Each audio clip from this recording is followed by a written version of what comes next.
welcome to the Alberta Tekken Slampede Tonight Show. I'm your host, Yuiii, and here with me, we got, you know. Hey man, it's your boy Nito. How's it going, y'all? Yeah, so you were a participant, a player from the last Slampede. That makes you also the champion. Because of Team Juggernaut, yeah. Team Juggernaut's in the chat too. Yo, what's good? Yeah, I was in Alberta Tekken Slampede 1, and I was on Team Juggernaut. It was a wonderful time, and this time around, just decided to use my other skills and be a part of the stream. I guess that's a spoiler alert, right? Oh, spoiler alert! Yes, this makes it the official announcement that the caster for our Alberta Tekken Slampede 2 is Nito. And he will also he will also be joining with Nostalgic, who's also a past coach from the first Tekken Slampede. He will also do the commentary as well. So please tune in for hearing what they got to say.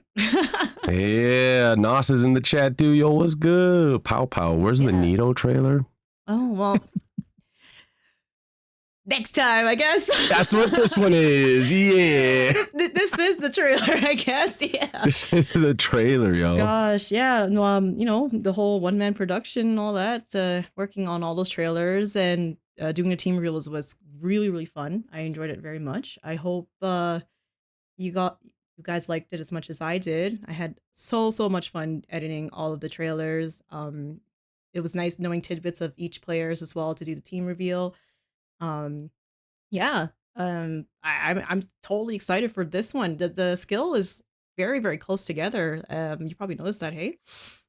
Very high. Like, I'm looking at all these players like, oh, it's gonna be a heated battle. Lots of good teams, lots of good players, and just some like unfamiliar faces. Like I've never seen.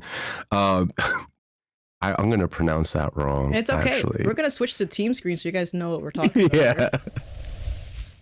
Okay, so here we have it's in Team Cortex, right? The first tier 1 is the Glorious Bob Simple Tank. Tier 2, AK for Tekken 8, meaning AK as an Armor King. Don't get it confused.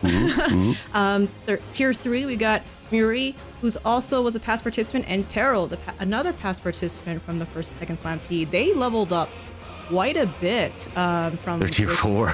Yeah, we got Taro at tier 4. That's insane. And tier 3, so yeah, it's quite the jump. And then we got Team Suck Lee, we got Tai, we got Soim, who plays Azucena, Bulbasaur, our resident Xiaoyu, and Bruno. Who also did commentary alongside with Nos and Booster Blast from the season finale of the West Canada bracket. Wow. You got to see his Lars in action, but here we're going to see his Yoshimitsu mostly. And then we have, I guess, infamous or famous, I suppose, in a way. Team IHOP Kicks. And his first tier 1 is Lucky Ren in Edmonton. And Spookster, PFR, and it's only Tony. That's a scary team. I know, it's very strong players there. As well as we have Team Miho, and Miho was the advanced player from the last Tekken Slampede, and past champ as well. She did super awesome, and after the Slampede, she her skill skyrocketed, and she's been already kind of coaching everybody here and there. And I decided to invite her in as a coach to kind of give her the opportunity. And so far in her team, we got Figa, Accessor, Air Flares, and CT. I will definitely go in depth about those players very soon.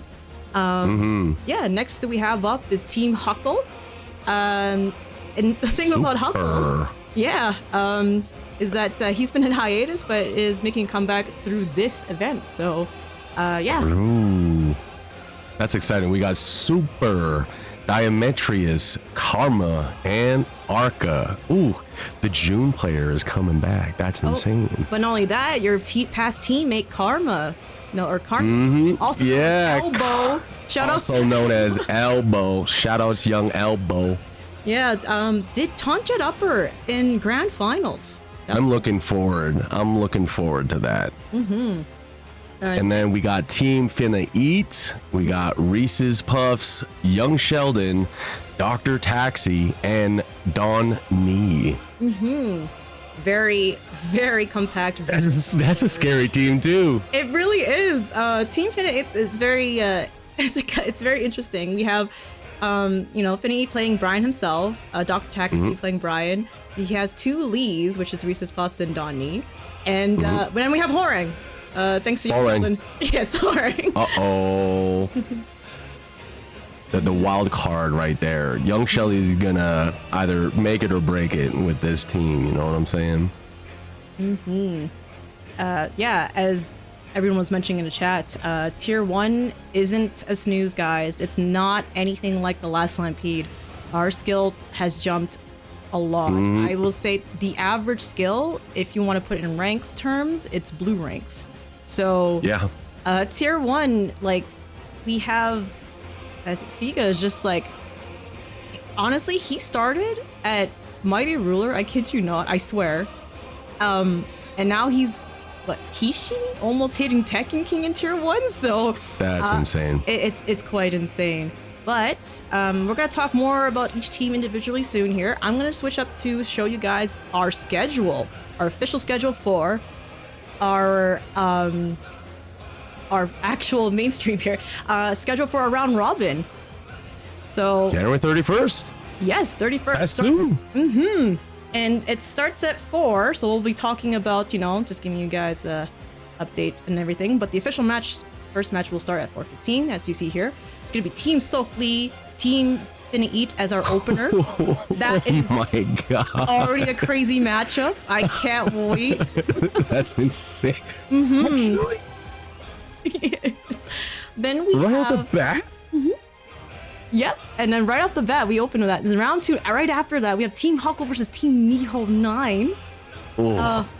That's a very, I think it's very sweaty, close match if we're going to see through there. Round 3, we are back with Team Soakly and Team iHopKicks. Oh, yeah. Yes, I feel that that's also going to be a very interesting matchup to see. Then we have round 4 with Finna Eat and Team Cortex. There's some lore there that I will explain, and as well as our finale of the night there is Team Cortex versus Team iHopKicks. Oh man. Yeah. Oh man. That's the team of all time. Those are the teams of all time. Oh, this is gonna be heated. It's gonna be heated for sure for the round robin.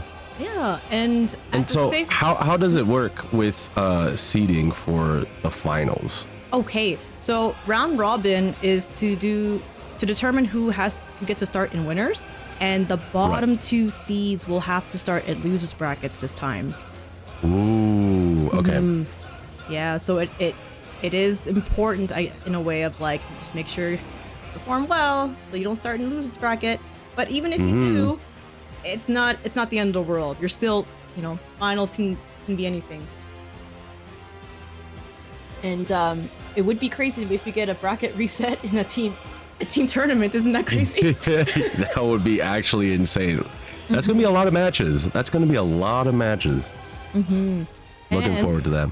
At the same time, while we have our main stream up for the round robin, we also have a secondary stream courtesy of Pow Pow. This is his schedule. So let's go. His round 1 will start with Team Cortex and Team Miho, followed by Team Finna Eat and Team iHopKicks. Then Team Cortex and Team Huckle, and then Huckle and Soakly, and then he'll finish with the Team Soakly and Team Miho, and that one's also a crazy matchup. I'm interested to see how that one will go as well. I'm really excited for that one. I'm not gonna lie. I'm my favorite team right now, and that's only because it's Team Rat Gang. So that'd be Team Soakly. Yeah, I'm rooting for Team Soakly, man. I'm not gonna be biased, as a tournament organizer, I am not biased because I feel like every team is so strong. I actually legitimately have no idea who has more of an edge than another. Like, I think everyone has anything could happen. So hard. Oh, Yanni called you out. Why not team for your old teammate? Wow. Whew. All right, so we're gonna switch back to us here. Hey. So I'm gonna deep dive. Let's talk about Team Cortex. They were the first one. The Cortex was the first announced coach as well, as he called himself as Day One DLC with the Dragunov. Yeah. So it's interesting that to see how committed to and how organized that Cortex has been. I don't know if you guys know, but this coach has spreadsheets, like spreadsheets about each of the opponents and everything. So I was so organized, yes. And the thing is too, it's just my thought process of trying to, I guess, you know, draft players and see who's suitable for each coach and everything like that. You know, I always try to give each coach like a challenge, right? Something that kind of is a little bit out of their comfort zone. And in Cortex's case, it was how can he coach someone who has played other games before, but hasn't like deeply played Tekken 8 yet. So that would be tier 1, the Glorious Bob Simple Tank, who plays Lee, which is also interesting that a lot of the new Tekken players that I've noticed decides to pick Lee. One of the hardest characters, I would say, to pick up, right? He's just like so popular, right? And shout outs to our guest coach, Ethan, ya boy, who is a Lee main. And thanks to him, he was able to help all the Lee players in our event here to kind of like just level up more Lee stuff, you know, because it's, to me, shout out your boy. It's kind of mind-boggling that someone really want to start with that character picking up the game right off the bat, right? I'm so used to seeing kings, you know, like someone a little more like less execution heavy, right? And then we're gonna go into the fact that the Glorious Bob Simpson, like the cool thing about him, he actually is a historian. Like he's actually a historian, so this guy knows history. It's like really cool. Whoa, yeah, that's crazy. And his name is a meme if people are familiar with like the whole World War II tank. That was, this tank is actually, even though it is glorious, but it's also notorious for being a pretty bad tank. But he could probably tell you more about that. Next in Team Cortex is AK for Tekken 8, who's in tier 2. So interesting. He's new, yes. And he's just actually new to the scene in general. But he's not something to sleep on. He's not a player to sleep on because he's been training with David Chavez, and who is a God of Destruction Kazuya player, right? So he knows the Kazuya matchup really well. So you know, be warned, Dimitris, like this guy knows the Kazuya matchup very, very well. But he also has pretty good legacy knowledge in Tekken 7. He used to play Armor King, hence the name AK for Tekken 8. And as we all hope for, we really hope Armor King comes back. I hope for Armor King comes back. I hope they take away King's Wave Dash and then put it back on Armor King. Like, no, you don't get this anymore. No, Armor King, is revoked. No. How many tournaments has AK for Tekken 8 been in? How many tournaments? Like tournaments, has he been in it? I mean, he has started since Slampede. He's been going up to, showing up at the Calgary locals in the brackets. Yes, actually, I think once now that I've seen. But excellent. No, I think he performed fairly well. Yeah, so don't be fooled by his online rank, guys. Like, if this guy shows up as second Dan, he's not second Dan. I'm just saying. He's just, that the rank is a lie. Oh man. So next we have in tier 3 in Team Cortex still is Yuiii, who used to cosplay as iHopkicks in the last Slampede. Yeah, I remember that very vividly. But he's a well-known. He played a lot of anime fighters, and then he decided to dabble into Tekken 8 with Mhm. Paul, and he performed fairly well from the last Slampede. But he leveled up so much that now he is in tier 3. He's in For tier 3 now. for our event currently. Yeah. That is crazy. I'm looking forward to that. I know if we ran it back, I would not be able to take that Paul, man. Nope. Oh, he's changed. Except I think he still has a bit of a kryptonite against some rat, you know. But luckily, his coach has been really, really good about learning that matchup. I wish I could share a clip, but I didn't edit it well enough here. If you guys want to check out Cortex's training VODs, it's pretty funny. That They labbed the matchup. They labbed the matchup, and there was some interesting reactions to what Ling Xiaoyu can do. Yeah, and also P4U is still available for, I believe, $39.95. It's his quote. As well as I wonder what he's gonna cosplay this time, because last time he cosplayed as Hopkicks. So he's gonna cosplay Cortex. But maybe. I mean, he's in Team Cortex. True. Represent. Mm-hmm. Oh, we have a plan. I'm excited to see all the costumes, because costumes are allowed in the tournament, right? Oh, 100%. Yes. That's excellent. Mm-hmm. And then who's gonna be? We're gonna do like who's the drippiest costume. You know what I'm saying? Yeah, I think I'll somehow organize like a poll or something, and people vote for like best costume or something. Best costume. Yeah, I'll see if I can do something on that. I honestly, I think my favorite team custom was the from the last line P was Team David's Persona. Everybody was Persona theme. Oh, that's so sick. On theme too. Mm-hmm. Wicked. Yeah.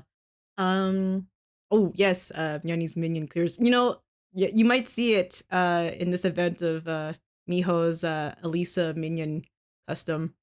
It's pretty.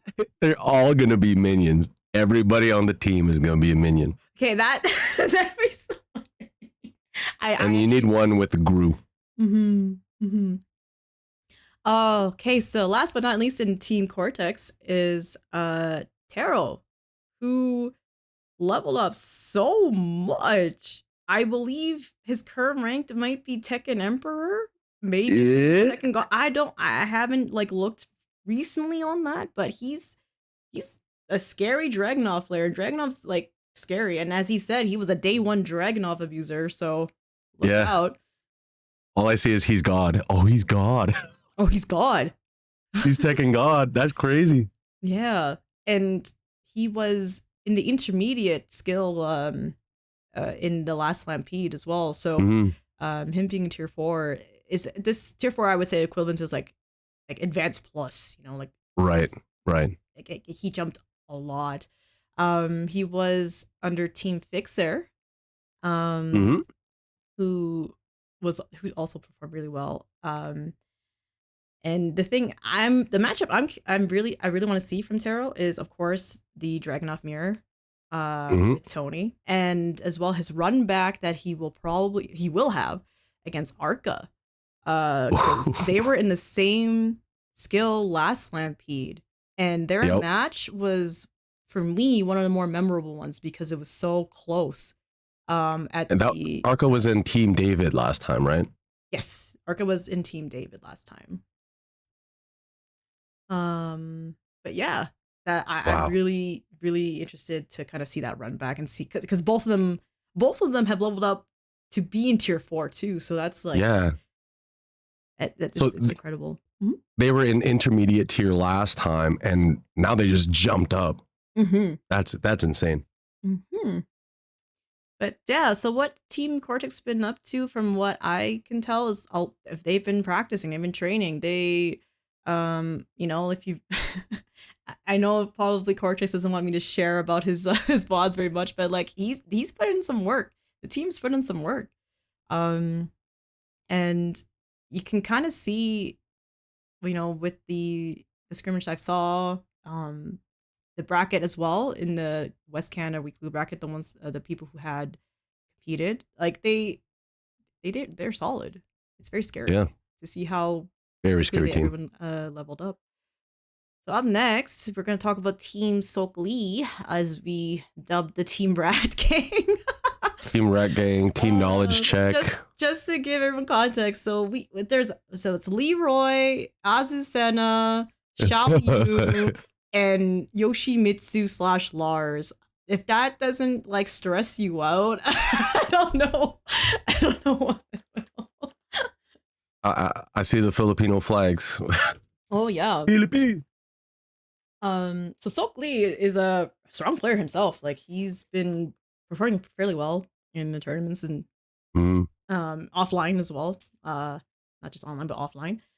His Yoshimitsu is very, very strong. He also has a sub Leroy as well.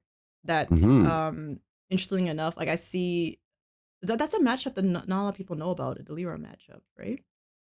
Yeah, it's just something that you don't see often. And I mean, yes, he has. He subs Devil Jin as well. Yes. Yeah, they knew. Cortex knows. Well, I've seen it. I played against it, and it's a highlight in West Canada brackets. So if you want to check that out, check out Pow Pow's YouTube. He has the highlights. The Ling tell him. Ling versus Devil Jin it's just rough for Devil Jin all around. Let's be honest. Tell him. Let him know. It's not even just the Ling versus Devil Jin. I think Devil Jin just has it rough, just in general. But we're gonna talk about our tier 1 player for Team Lee. It's good. It's Tai Excalibur Duong, who also ran the Alberta Tekken Slampede stream last time, and a well-known TO for our locals here who kind of helped ran Caliber Gaming. But now he has the time to try out Tekken 8, and boy did he level up fast. Like I'm scary. Sure you played a lot with him, didn't you, Nita? Yeah, he is very scary. Compared to the first time we played, it was like just getting a feel. I think he played Steve before, but now he's landed on his character Leroy. He has some setups, he has some combos, he has some knowledge, and in Guilty Gear he played Potemkin, so you kind of already know the kind of play style he's into. He loves blowing people up for their mistakes that they make. He plays in such a way that like I feel like he gets like a huge surge of like dopamine when he whiff punishes or calls people. I think that's why he likes to play Leo, because of the pairing. Like he really wants to like shut down like what you want to do, and like what I've seen from in the training Slampede right now, he's terrifying. Yeah. I hope everybody else is ready for him. And next we have our tier 2 Saweem, who when I met him offline at the locals, he was really interested in trying Tekken 8 out, and like playing Azucena, you kind of like do Azucena stuff of the backswing low and the was it while running 3-2 and stuff, but she's more than that. She has stances and stuff, right? And ever since we kicked off the Stampede, like the locals that he showed up and I played, he is so strong now. Like yeah, he's been consistent coming to the offline events too, so he has a lot of chops. Like also like it makes me think like Azucena didn't get like any nerfs at all. Like it's very overwhelming, right? Definitely using the current tools of the character and optimizing them. He's a really good guy.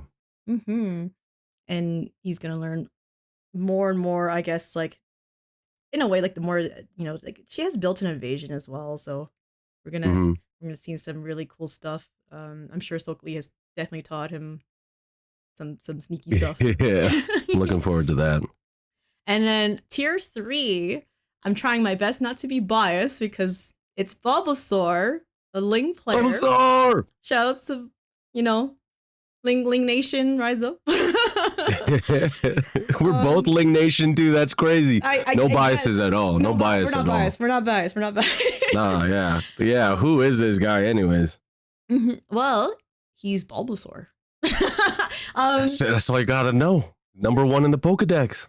He's been performing so well in offline tournaments and locals lately, hey?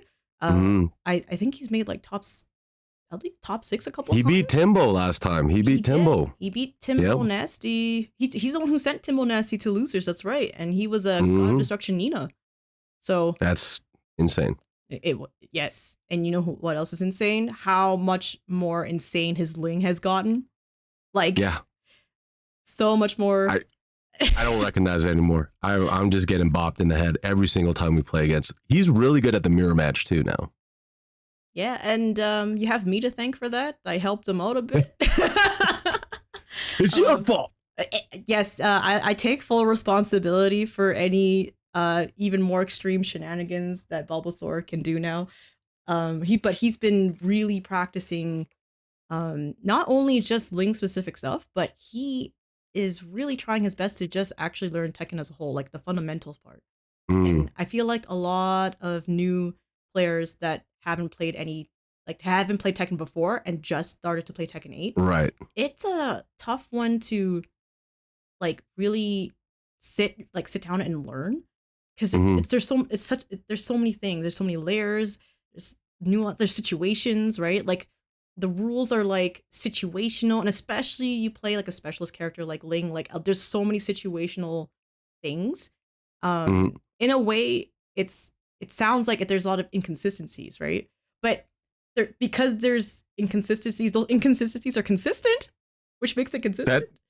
That's crazy. Yeah. This is his first Tekken? I believe that's what he told me. I think so. And that's interesting.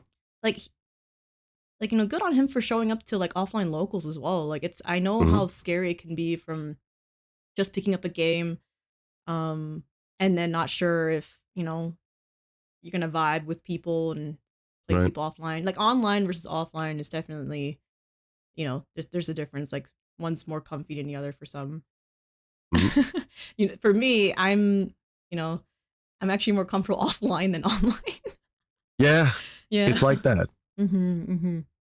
There's a certain dynamic when it comes to offline stuff, and I definitely recommend it for people who are interested in doing offline events. We got locals coming up, Neon Nexus, as well as something cooking in the background as well. So stay tuned for that.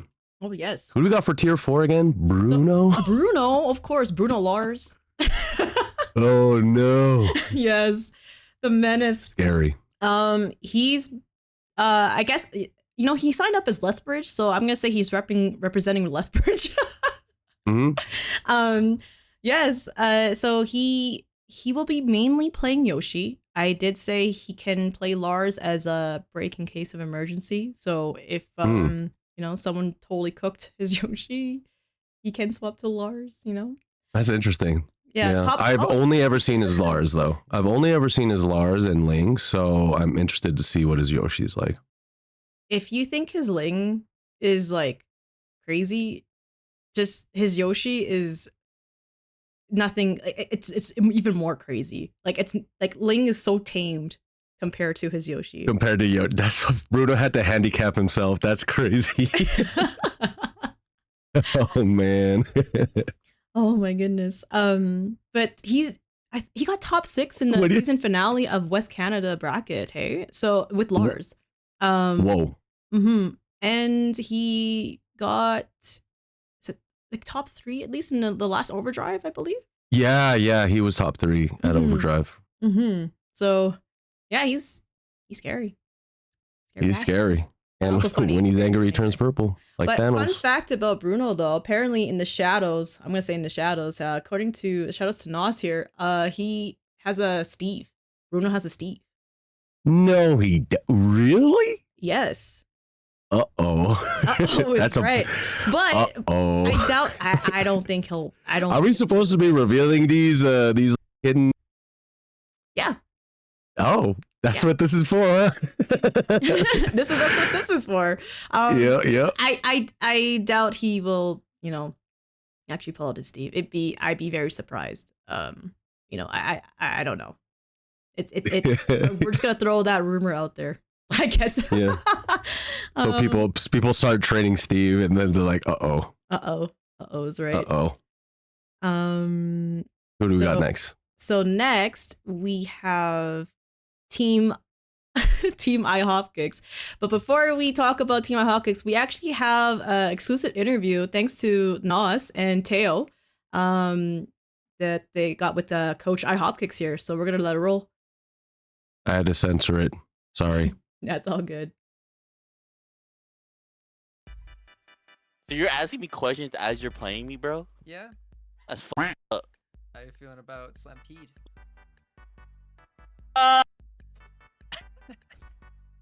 It'll be fun. Be fun. I'm just here to do stupid with my team. Yeah. Is that the goal? Is to have fun? No, the goal is we're just not gonna lose to Matthias' this team. That's it. Bro. So you're only gonna coach those matchups? Yeah, we're gonna drill these matchups. Lee, pretty awesome. Harang, and give me a second. Let me do a fucking shot real quick. Okay. Hey. You already had the bottle of Henny, bro. It's crown today. Did you see my team chat? The first thing is just like where to get a bottle of Hennessy. That's awesome, bro. That was like 2 months ago too.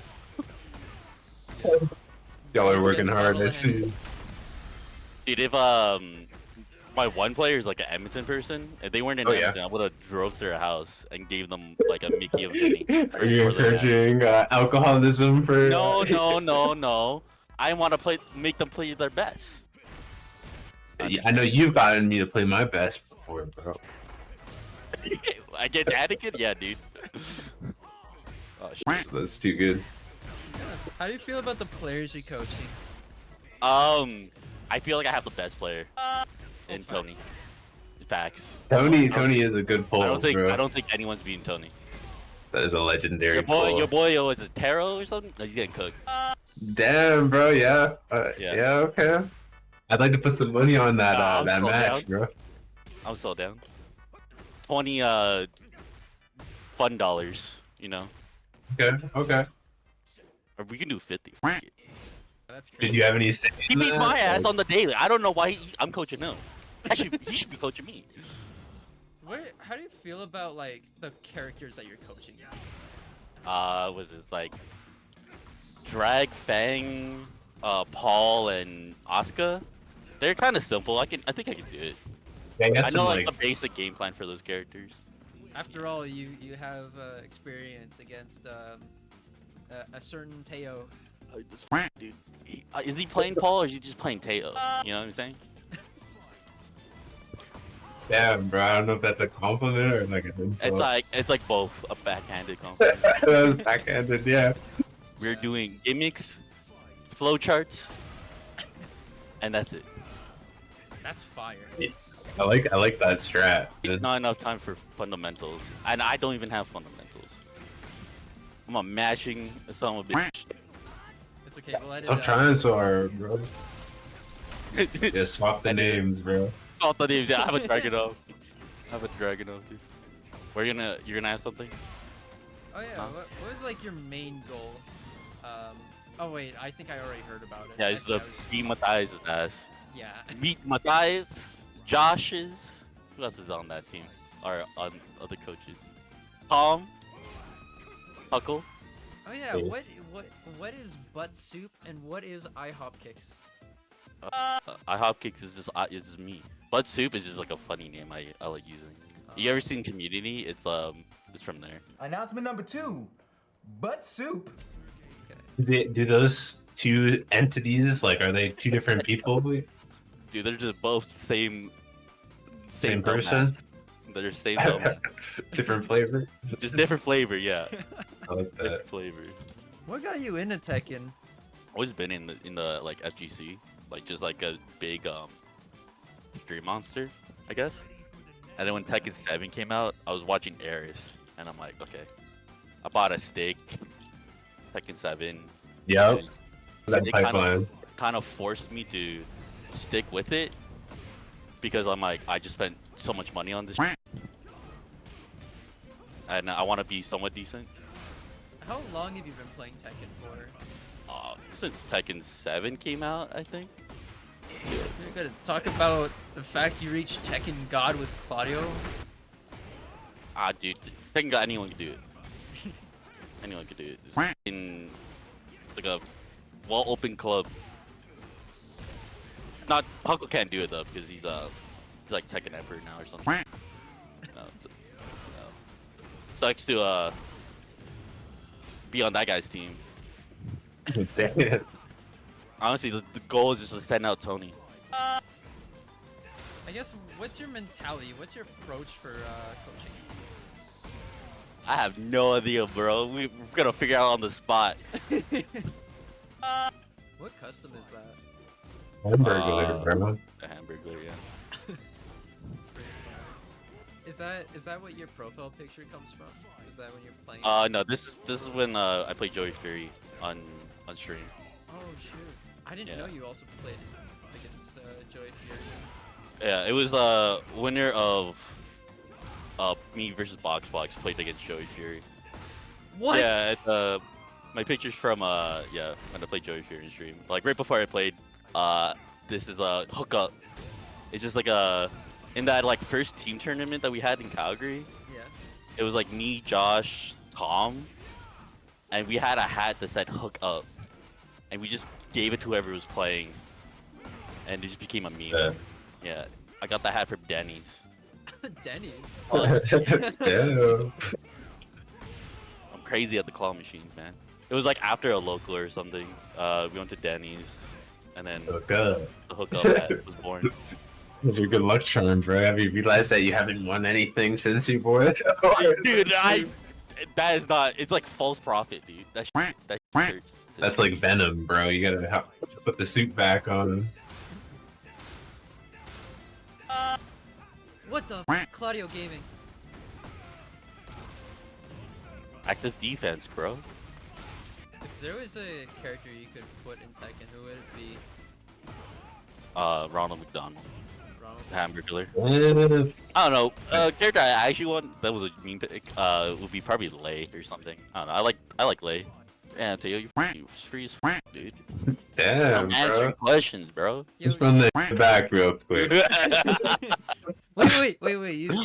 Didn't you tell me earlier that you had to get some water? Bro, you already asked him this question. Oh, okay, yeah, I'll go get some water. What is that supposed to be? Hey, what are your thoughts on Teo now, bro? What do you think? He's a beautiful boy. I love him. Beautiful boy. I never left. Give me a kiss, bro. Okay, I guess you get extra game. You get that. Put the epic music in, bro. Don't ask him your hardest questions. Like, give him a thesis. Real thought-provoking ones, huh? What got you to play Fang? Fang?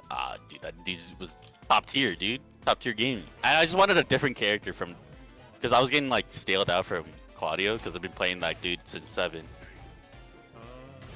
And like when 8 came out, I was still playing him, and I got really tired pretty quick. And I was like, I need to play a different guy. Fang.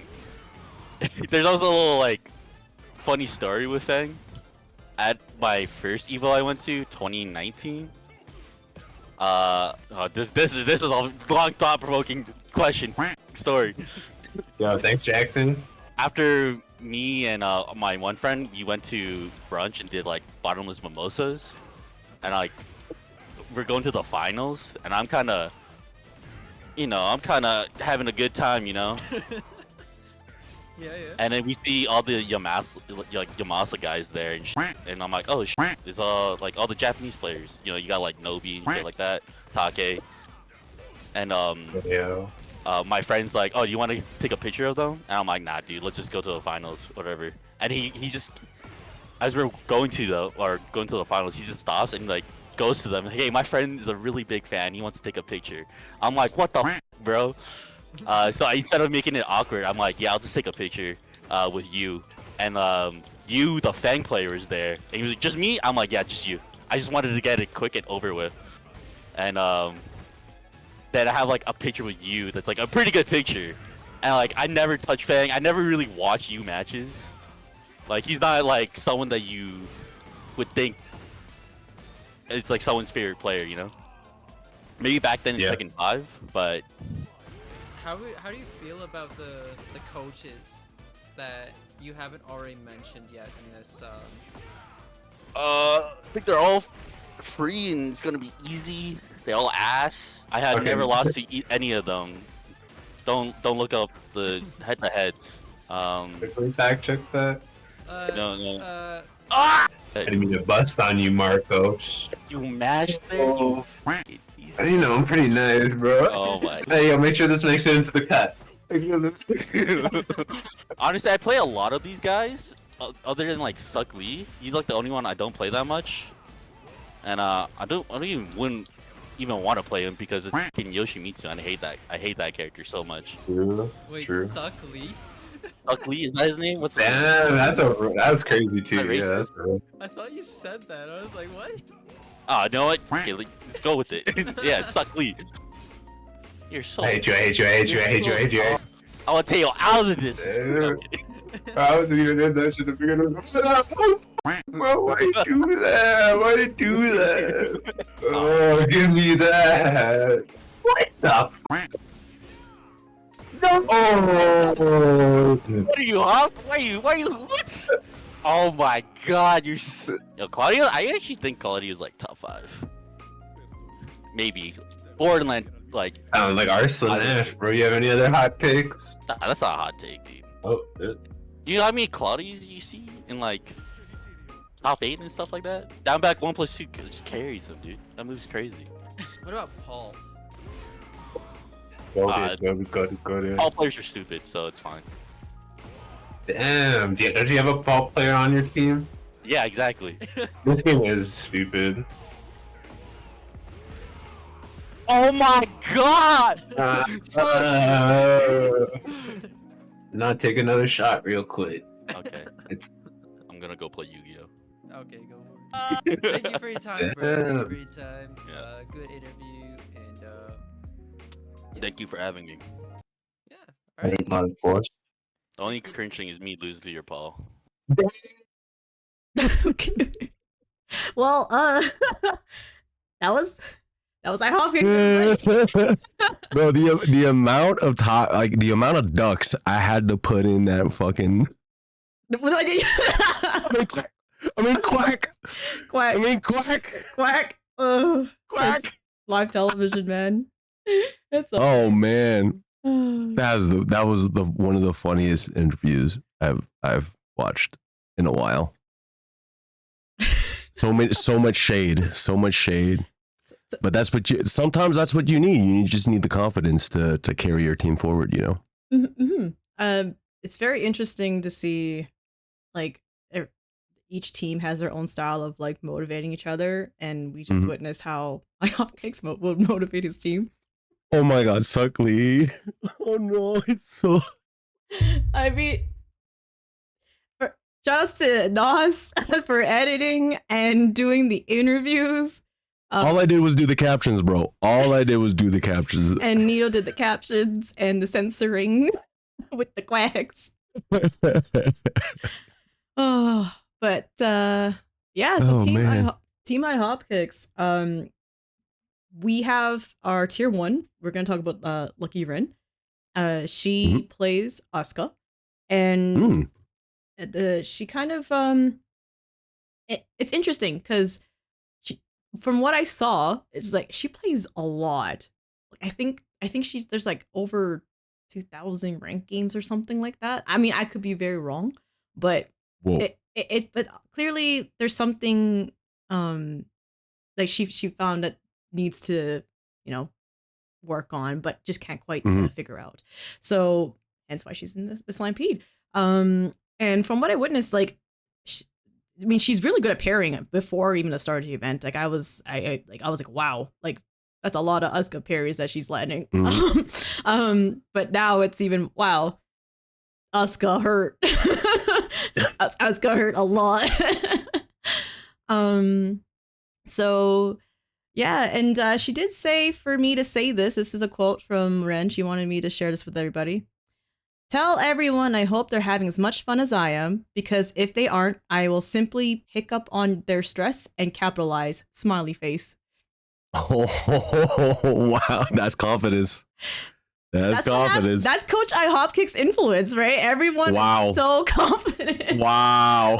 That's crazy. Fake nice. People are saying fake nice. Oh man, I love it. This reminds me of like, WWF, trash talk. Oh yeah, 100%. At the beginning before matches. Oh yeah, it's beautiful. What a beautiful thing.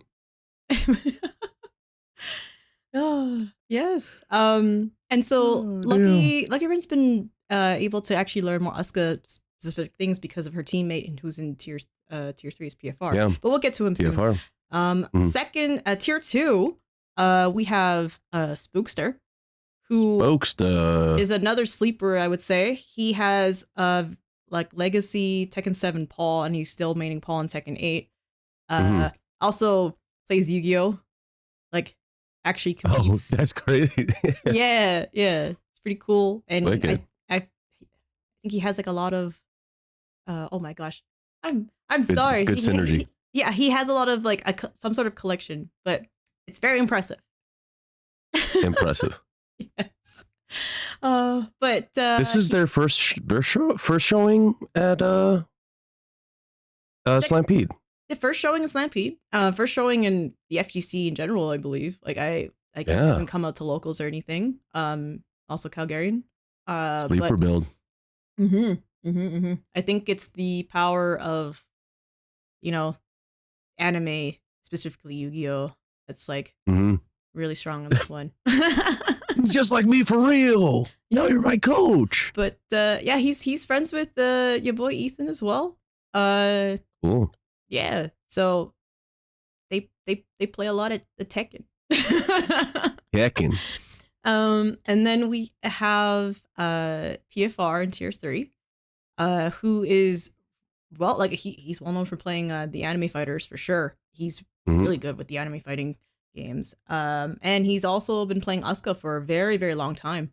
Like Tekken 7, and I think maybe even I'm sure he might have dabbled in Tech 2. I'm not sure, but for sure, Tekken 7 he played Asuka. Yeah. And but in this event he really wants to learn Fang. That's interesting to me because he switched to Fang. I think he just wanted to switch to Fang. I think it was like at Caliber actually, and he was just like, yeah, I'm switching to Fang. So I'm curious to see if he'll bring out the Asuka again, just because maybe the matchup's different, or just go full send with Fang. Well, we'll see. I mean, I did see him kind of, practice with both characters. And I mean, if I was, if I had actually like a really strong like sub character, let's say, like I would definitely, kind of make sure like one covers the matchups better than the other type of thing. And I think that may be the case. But Asuka is it's there's a debate of how good or how bad she is. Yeah. Yes. I can't pick which one it is, but she needs help. I think she's good. I think she's good. Yeah. I lose. You lose? No. Well, it's definitely a knowledge check character for sure. Like it's something that like you can't like go in super blind against for sure. But no, I'm interesting to see his Fang level up. Because as you saw earlier, like iHopkins also plays Fang, so probably learn some how to use back one more and all that fun stuff, shoulder and all that. Shoulder. But I do hope to see him play both Fang and maybe pull out the Asuka here and there. We'll see. And then depending on the matchup, depending on the matchup for sure. And then we have our tier 4 one, the only player, the one and only, It's only Tony. Oh my It's god. only the one, the only. It's only Tony. That's a great name, man. Not gonna lie. Mm-hmm. Very, very strong player. The interesting thing is, like, during that interview, even Marcus was like, "Yeah, why isn't he coaching me?" Listen, there is. I think I've mentioned this before from the last Slampede. Is I consider not only the skill, but it's the coaching ability, right? And not to say that Tony doesn't have coaching ability, it's also just the time to coach 4 players, right? True. It's not just like the one player. It's like you have to coach 4 people. But I mean, in this event, like the way I have it set up is that tier 4 is supposed to help coach as well. Like they're supposed to be able to a little bit, you know, or like dabble into it or and all that. And I think so far, like what I'm seeing, it is working that way. Where I do see, you know, I feel like there's way more teamwork. Right. Which is super, super awesome to see. That's awesome. Mm-hmm. Yeah, he's just scary. I haven't played against the man yet, but ooh, I'm excited to see him play. Well, so it's interesting because I kind of want to talk about his playstyle a bit because out of all the Dragunovs that I've played against and what I've seen too, and the fact that he does really well in when he's in bracket, his playstyle with Dragunov, I want to say he plays like he's like Dragunov's he's a grappler. You can play him like he's a grappler, but I feel like he really hones in on like the grappler-esque like essence of Dragunov. CQC. Mm-hmm. And interesting. Because the thing is, like when you watch, like, and you'll probably see this when he plays against Taro as well. The differences in how they play Dragunov. Like I find like each player plays Dragunov like in their own way, right? But sometimes what happens as well is like they all play so similar because the certain formula is just what's winning, right? And as we saw with like the past tournaments, the big ones, right? But I feel like Tony's very like different in a good way. Like it's noticeable. There's a lot of that legacy. Yeah, I'd say so, yes. Because Dragunov wasn't actually that good in Tekken 7. I think near the end there, from what I've been told. So he went from like okay character, and then Tekken 8 came out, and now he's like top 1 for a while. And I don't want to keep talking about Dragunov because moving on. Yeah, I mean, because Cortex is just come in and have his own segment, right? And he was a Steve player. he was a Steve player, yes. But yes, as he falls, Tony falls the religion of Nobi-san. Oh man. Yeah.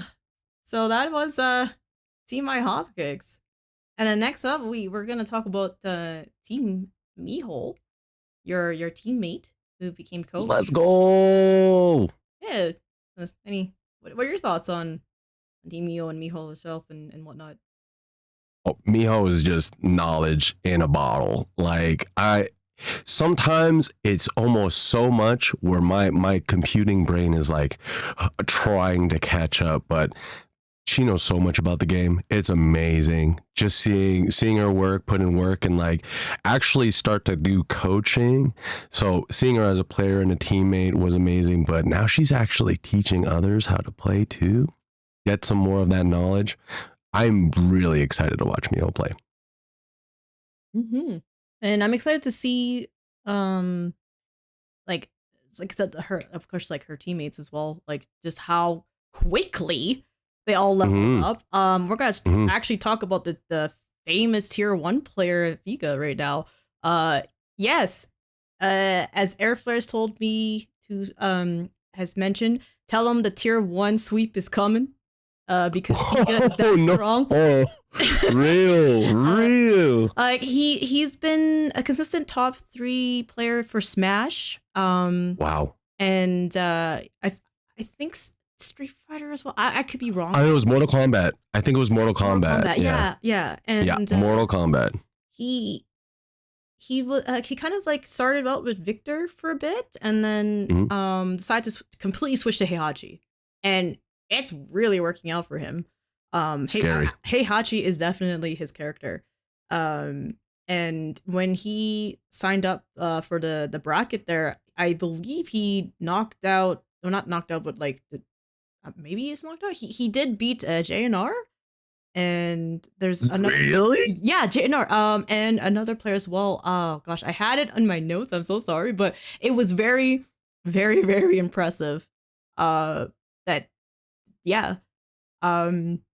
Okay, yeah, so we did top 4-5 for Strive in Alberta, and then top 2 MK11 in Edmonton. Oh, thank you. Smash. Oh, Smash, Guilty Gear, Street Fighter. Yeah, there we go. Oh, so yeah. Tier 1 sweep. So it was indeed. also, so it's not just JNR. He also Schiffer, who was a past coach as well, from the last Tekken Slampede. Wow. So yeah, super strong, like, player overall. It's just incredible to see how quickly, like, just within the time frame here of how much he's like playing, like, and knows more about Tekken now. And the fact that he's getting more, I guess, exposure to playing in tournament setting with Tekken is amazing. I think it really does help having that experience playing in tournaments, even if it's not Tekken, just like other games, like, that's under pressure, right? So yeah, totally changes, like, shifts your mindset in terms of like playing against other people. You're not as nervous. You've been here, you've done that kind of thing. Yeah, exactly. So look out for him, guys, because scary Heihachi. Scary Heihachi. And then we're gonna talk about another Heihachi in the same team. Is Exeter. He's Exeter. Yeah, I think I've first saw, like, me personally, first saw him in the weekly West Canada brackets with Heihachi. And no, he's been playing a lot of like a 2D fighters. So this is his, I believe, one of his first like 3D fighters, and he's just, and I understand it too from like playing 2D to 3D. It is very jarring, right? Now you got to worry about the Z-axis and everything. So, interesting. Yeah. So, another, again, a very, very strong Heihachi. Like, he performed fairly well in the season finale too, from what I recall. Did held up pretty well against a lot of, like, I would say, monsters of the bracket. But yeah, like I said, I think like any like fighting experience, even outside of Tekken 8, just helps, like, if you play in tournaments, right? Yeah, absolutely.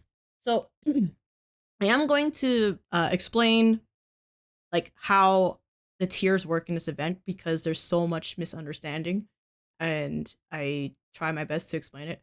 But due to the skill pool I have currently in Alberta Tekken Slampede 2, tier 1, 2, and 3, and 4, the skill is close, meaning that it's not like novice, intermediate. No. I'm getting rid of that, right? Get rid of that label. It's tier 1 are players who have FGC, like just fighting game knowledge in general. They may be really good at another game, but they're just dabbling in Tekken 8 or not confident in Tekken 8, right? So that's tier 1. Tier 2 and tier 3 is basically the same. They're basically the same in skill. So just a little bit better. Just so then what the little bit better is tournament experience, playing under pressure, showing up at locals. So that would be tier 3. Tier 3 are the ones playing in, like, locals more often. They're the ones who play in tournaments more often. They're the ones that have more offline experience, not even just Tekken, but like playing in tournaments outside of Tekken as well. That is tier 3. Tier 2, you're really good at playing Tekken 8, but they don't have many not that much experience or no experience playing in an online tournament, offline tournament. They maybe go to a couple locals, or haven't gone to any locals, or someone that is hasn't played enough like tournaments in general, So that's the difference there. In terms of like Tekken 8 skill, I would say tier 2 and tier 3 are you can say it's the same. But just tier 3 has that slight edge of playing in a tournament setting more. Then we have tier 4, which is why we have, it's only Tony, Bruno, like everyone's CT, Arca, like everyone's there. Yep. And why they're Tekken Emperor and whatnot is because though I put that as like they really want to improve on something that they literally cannot, like, they don't know. Like they've plateaued in some way, or like they can't figure without out, like, coaching. like it's hard to Right. You can only work on yourself for so much until like you need an outside perspective, right? That can point out like what you need to work on, what you're missing and stuff like that. So that's what tier 4 is about. And the fact that like they can also help coach like the other teammates as well. That way it's not completely 100 like on the burden of the coach, which is something I'm trying to kind of enforce. Yeah, I never really thought about it like that, because once you get to tier 4, I would just assume you know everything about the game. You just need to fix certain things. But you're right, like a little bit of coaching here and there would actually take that high level player and make them even higher, So that's, you've seen It's Only Tony, but It's Only Tony with coaching, or CT, but CT with coaching. That's exciting. Mm-hmm. And we're gonna get to sorry about the talk. I had to explain the tiers there. A little bit of a tangent, but back on the team. Back on the team is Team Miho is a tier 3. We have Air Flares, who is many highlights, many clips, I would say. Yep. Very entertaining Azucena. Will also play Clive in this event as well. Known for the famous clip of the circus slow-mo where he fought Smosler. Yep. And just didn't quite like die, but in the end totally evaded the second hit of the Kuma there and won that round. It was quite funny and intense. But also I've witnessed in their match against JNR at the finale there that there was a really cool Azucena setup that remind me of like how Ling would do it. But you guys will see that probably in the event. It's quite the setup there with Azucena. It's very interesting. And they're the only Clive player, as far as I see on the visual. Mm-hmm. Oh, interesting. Yeah. I'm excited to see Clive make their debut. Mm-hmm. And we all know how Clive is just really we all know how. Yep. Yeah. But now on to CT, who's in tier 4. CT plays King, and he's been like he's been on the grind. Like he plays ranked, like I feel like any moment in time that he can. I think out of all the people that I've like played and spoken to, like he plays a lot of ranked, and he's been.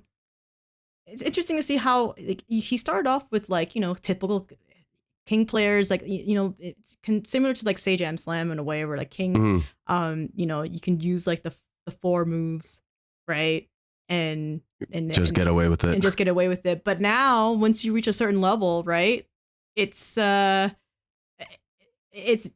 he has to do more than those moves, right? And then now with like his current level and his with Miho coaching, it's very scary because of course they gave King a wave dash. Yep. And there's just so many like more things. Like he's been cooking some setups that are scary. So like don't sleep on the King matchup as well. Don't sleep on the King. And they're the only King in this tournament as well. So I'm curious to see how much knowledge is going to be checked during this with him being the only King player. Well, only King main, I think, based on what Super has told me, which we'll get to Team Huckle in a bit here, is that he might also have a King. Oh. But we'll get to that. We'll get to that in a bit. But that would be Team Miho, very, very, very strong. 3 players from Edmonton as well. It was interesting to see the dynamics as well, because of, it's just one of those things where I want to try out was like just mingling, instead of having like Edmonton versus Calgary kind of thing, which is just like mix it up, like kind of That's awesome. Share the knowledge and more. Very scary team. Very solid. Yeah. Looking forward to them playing. Yeah. And then we have Team Huckle. And I'm just going to see, because I know there's some players that do want to kind of pop in and have a few words and whatnot. So I'm gonna see if they're ready here. Did you want to play the little thing? Oh yeah, while we're doing that? For sure. Okay. All right. Stay tuned. How you feeling about Slampede? Excited to see, different role this time. Last time I was just on commentary, but this time I'm hands-on. I'm excited to see what that's all about. Just have fun. It's pretty sick, actually. Like, we don't see too many Devil Jin players in this scene, at least for, like, Tekken 8 and all that. Really cool to see persisting with him, I put so much time into him in 7. In 7, I only really played him. I could play Eliza, but not really. So I only really played Devil Jin. 8 came out, I just stuck to it, and he sucks. Yeah, it's pretty funny. I opened up your team chat. Ahoy, ahoy. Welcome to easily the greatest team this competition has ever seen. I'm only going to speak the truth to my boys, to my players. That's a strong representation of what we are. I think this is probably like the funniest introduction to a team I've ever seen. It's just frustrate, disrespect, stunt on these. In all seriousness, Tekken's a quick game, If you can spend as little time as possible getting inside that person's head, they won't have time to compose themselves, take the 2 games and move on with your life. I think it'll be fun for everyone. So, how do you feel about the players you're coaching? Good. The only player I was kind of familiar with before was Karma. Obviously, we saw him in the first Slampede, and I've played with him, and I've seen him in the past. All the others, I don't think I've ever actually played with. So, before, up until today, I've been going through some of their replays to get a bit more familiar with their playstyle, who they play, and get a sense of what we're all in for. But I'm excited. From what I've seen, I think the 4 players are going to adhere to my 3 tips very well. How do you feel about the characters you're coaching? Well, we've got a little bit of a family going on. June, myself, Kazuya. So that's cool. I always like to see some Mishima representation. We've got a Steve, which is always fun to watch. Steve's a hard player. Hard characters bring entertainment Tekken, in my opinion. Brian, well, he has a taunt jet upper. I'm sure we're going to try and at least see an attempt. So I'm very happy with my characters. What got you into Tekken? I used to play Tekken with my brother back Tekken 3 and 4, mainly. And when I moved to Canada, I kind of didn't play fighting games for a long time. One random day, I just thought, one of that fighting game series that I used to play.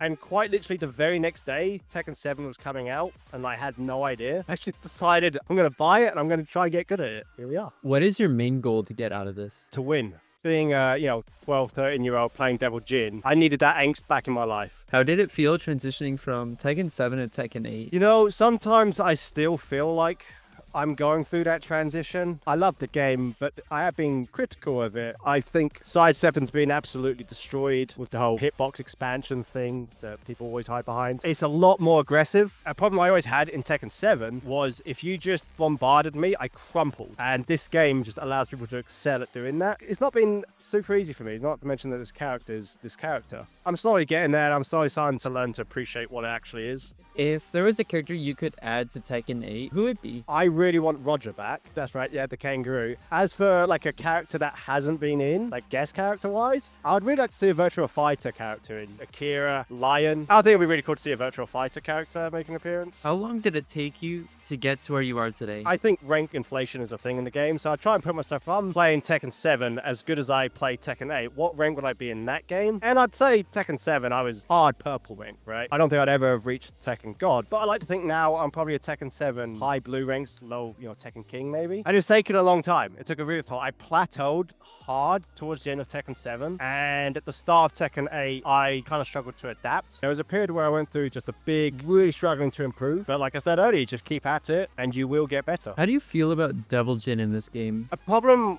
with him is they don't really know what to do with him, it feels. All the other Mishimas feel his role better than he does. They stripped him of his kind of super fundamentally gameplay and tried to make him super gimmicky with Morning Crow and whatnot. And that's fine. If you want a character to do that, fine. But it's been really frustrating watching them take out tech that excels that gimmickiness almost, like the Kudan's Morning Crow 2-2 reset and whatnot. So it's frustrating. It's like, pick a direction. Do you want him to remain as this fundamental beast, or do you want him to be like a Yoshimitsu flying everywhere, who knows what's going on? At the moment, it seems like he's stuck in the middle. He does neither well at all. It does feel like that when he's picking options, that he's trying to pick the one that makes him not die in the fall. Yeah, even his offense is defensive in some way. Thank you for coming. You know, pretty funny dude. I love your Devil Jin, and I hope you see your coaching come to fruition and win. I hope so too. All right, guys, that was the exclusive interview with Coach Huckle. Thanks again from Nos there for doing that, and the edits from Nito. But yes, so Nito has to. He'll be right back. But what I have here is the tier 4 player in Team Huckle. We have Arca. Say hello. Oh, hey, how's it going? Good, good. So let's do a basic question. How are you feeling about the Slampede so far?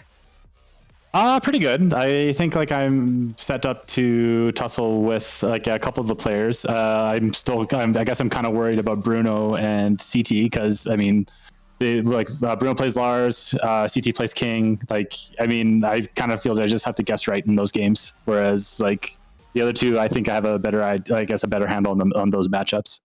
Oh, I see. So, if you had to like pick one that like was like really, really, really bossy, like which one would it be? Like between CT and Bruno? It'd probably be Bruno. Like that one. Like yeah, that one kind of like I guess yeah. We'll have to see how things play out. But that one, yeah, I guess that one has me like I'm clenching thinking about that one. Oh, okay. And is it more like you're like him as a player? Is is you afraid of his Yoshi more or of his Lars more? Like is there the Lars? Because yeah, that one like it's just Lars just weaves in and out, and I mean yeah, it's hard to really get like I could easily get blown up off a wrong read because of how Lars is. Whereas like with Yoshi, like I have a little more experience against Yoshi because you can encounter those ones more. They're more prevalent and ranked at least. But yeah, Lars, like that one you sometimes see, but other days you just like never come across them at all. I see. Yeah, I mean I don't come across like Junes and Lars that often, so I see what you're saying. Yeah. But you yourself have performed extremely well. I don't know if anyone has noticed that. I'm just a Soul Calibur nerd. Like I basically as strange as it sounds, the fundamentals in that game have transferred pretty nicely to Tekken 8. So yeah, like I was able to get up to like the purple ranks pretty quickly. But then from there, that's like okay, I need to start learning like how this game actually works. Oh, I see.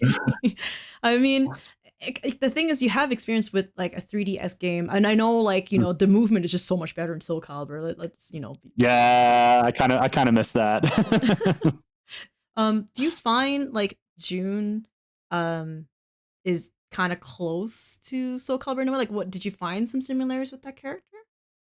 I guess like so the fact that she had like some strong parries, like the kind of like I was saying that those kind of remind me of guard impacts. Like if I predict that my opponent's going to press on me, then yeah, those moves can get me out of a jam.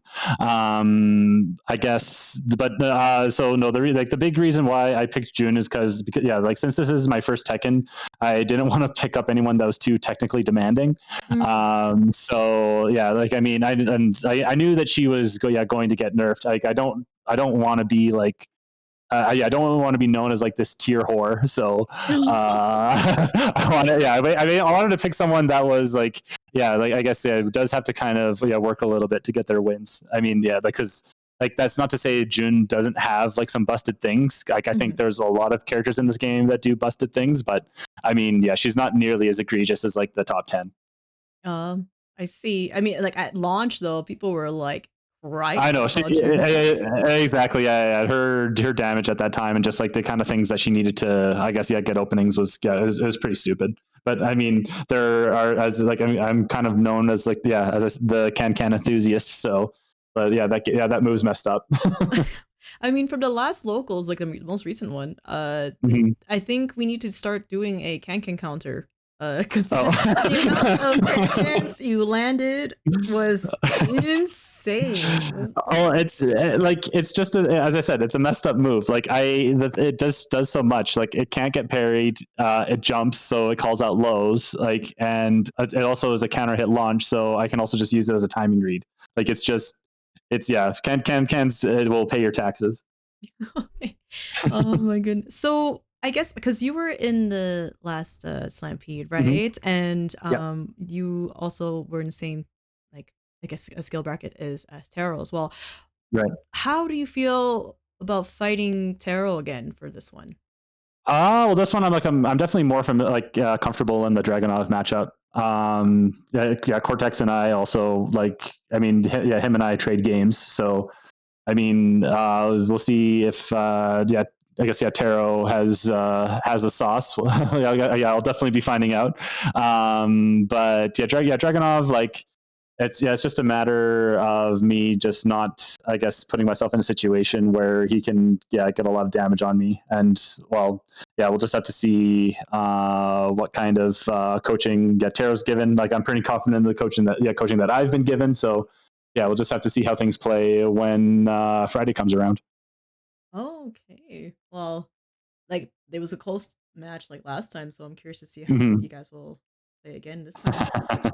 And so with your the last Slampede, you were coached by Coach David. Oh yeah, great dude, love that guy. Love that guy. He's so good. But he's also a great coach. So with that, and then now you're in team, so you're learning under Coach Huckle. Do you? What are like some of the, like, I guess, things that you took away from like Coach David, and then what did you feel was like something that really stuck with you now with being under like a Coach Huckle? So thinking back to the first Slampede, I guess one of the things that I guess worked on under David was I needed to enforce my bullshit more because I was playing a little like more fundamental when I was trying to break out of the purple ranks and into the blue ranks. But basically like now I do have a pretty well ironed out flow chart, and as I said, I can is my crutch. I can typically take away like half a life bar if I ever land that on an opponent. But under Coach Huckle, so now now that I have like the flow chart with June figured out, it's more about just like, so one, like I've been told that I do have a bit of a strange play style, and that like I don't always take my frames, and I guess I don't block punish properly, and that's true. I don't really play by the frames at all. I pretty much just try to observe what my opponent's doing, and then see if there's like a habit of theirs that I can exploit. And can is just at the center of it. It as I said, it does so much. If I can get the right timing on my opponent, or call them out when they try to get a low on me, then you're going to see one of those. And the fact that Can's also safe, like if the high connects, is also just like really is really dumb. Yikes. And it's interesting that you say that you don't like really like, I guess, play by the frames. You play like trying to pay attention and hone in on the opponent's mistakes, right? As you say. Yeah. That is interesting. Cause like, have you played like that in Soul Calibur as well? Like, is in Soul Calibur, like the character I play in Soul Calibur is Mitsurugi, and he isn't considered to be very good. So like the thing is, in Soul Calibur 6, the way Mitsurugi wins is if you can properly condition your opponent. So he has like this, he gets like a really big chunk of damage, and can also like get a ring out if you ever catch your opponent ducking and blocking. So if my opponent's ever crouch guarding in Soul Calibur 6, like, and if I get my launcher, like they lose at least like a third of their health if I get the right combo. And also there's also the fact that I either push them to the wall or ring them out. Like That's kind of the main thing that Mr. Yugi's game plan depends on. And yeah, like a lot of the whole conditioning and trying to get like I guess a response that I'm looking for from my opponent also plays into my game plan. Ah, I see. Well, now we're so so we're gonna add a teammate, Super, Perfect. into the chat here. So one moment. Surprise! Hello, Super. There he is. Oh, Hey, Super, what's up? I love that. So Super, you are currently in tier 1 for the Alberta Tekken Slampede 2. Yep. Yeah. So you were also a participant in the last Slampede under, I believe, Batman hat. That's correct. yeah, that's correct. So you played Steve, and you're sticking with Steve this time, but also you said to add maybe. So tell us more about that. Unfortunately, there's not that much to tell. I was going for the character. I was going for a character crisis at the time. Oh gosh. And then I kind of realized, like, yes, Steve is extremely complicated, but at the very least, I don't have to deal with nonsense like a forward neutral. like he's complex, but at the very least, like when I press a button, I don't have to do like some special. Yeah, so like especially like the one freeze and the 2 4s. Wait, no, those are normal grabs. But like the ones that on like a pad, the ones that are like directly horizontal, and the ones directly vertical from each other. Like I don't have to worry about any of that with Steve. I just have to worry about like the 4 face buttons normally. Oh, I see. Yeah, so like I feel like I got better from trying King, but I'm probably not going to be showing any of them off in the tournament. Sorry. He's not tournament ready, is what you're saying. Nope. Nope. Okay. I mean, thanks for being honest. It definitely threw some people off. I mean, anybody that sees a king in their tier, right? They're gonna sweat. Nobody likes fighting kings. Yeah.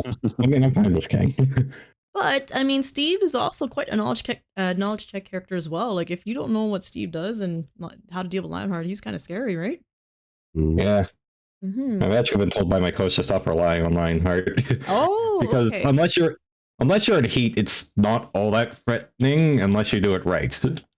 I see. So I was using it like an enhanced backdash, and you don't do that. I mean, that's understandable. It's kind of like, it looks like a backdash that you can use reliably, but... Well, yeah, but the thing is that you can't block and you go a set distance, so anyone that knows the range of their moves, or characters that just have a lot of range of their moves to begin with, have a tendency to eat you up. That is very true. So from learning from Coach Huckle, of course, he just mentioned that he told you to stop, I guess, relying on Lionheart so much. Is there something that you learned that really kind of like, oh, I didn't know I did that, or anything like that? Like, is there something? Not really. I don't think me and Huckle have been on at the same time all that often. The main thing with Lionheart, it just like, I guess it was more of a pride thing at that point. Just like, it really should have been obvious that Lionheart was being relied on too much, but I don't know. It was always working for me, and now I don't know. Well, I can relate to that. I mean, I'm sure Nito can also relate, where we, you know, as Ling, you rely on like a certain move, like from it's definitely AOP or Cali roll, right? And then you get blown up if you rely on it, right? Because it is punishable. So no, I get that, and it's something that's definitely like a habit that's hard to break, right? And I hope that you know, with training and everything like that, like it'll help kind of break that habit. And a lot of people that are participating have the habits, as like Arca mentioned earlier, he is a can like connoisseur here. So like we all have that, like like June's can like the can kicks launcher. So we all have like a move that we just want to keep using, right? So it is one of the tougher things to like kind of just like shake it off and like, I gotta do something else, I gotta stop doing that, right? It's like an autopilot thing. But have you guys played sets with each other? We did the start, but we did at the start, and it's kind of pondered from there. Exactly, it's kind of been just like a hit and miss since then. I mean, I've still been like hopping into quick match and trying to see like But yeah, basically just improve my patience. So I try not to always go in because Jun. Well, she does have like some good frames. There are some characters that can just beat her in that department. So just trying to be a little more patient, and also trying to, I guess, also use some moves that I've kind of forgotten about, and you might see some of those on Friday and Sunday. Ooh. Ooh, Exciting. that is exciting. So we're gonna start with Super first. Do you have any, I guess, like anything to say to the other players in your tier or anything like that? Do you have a message? Good luck. Have fun. Try not to stress yourself out. Okay. I mean, that's definitely one of the more nicer ones.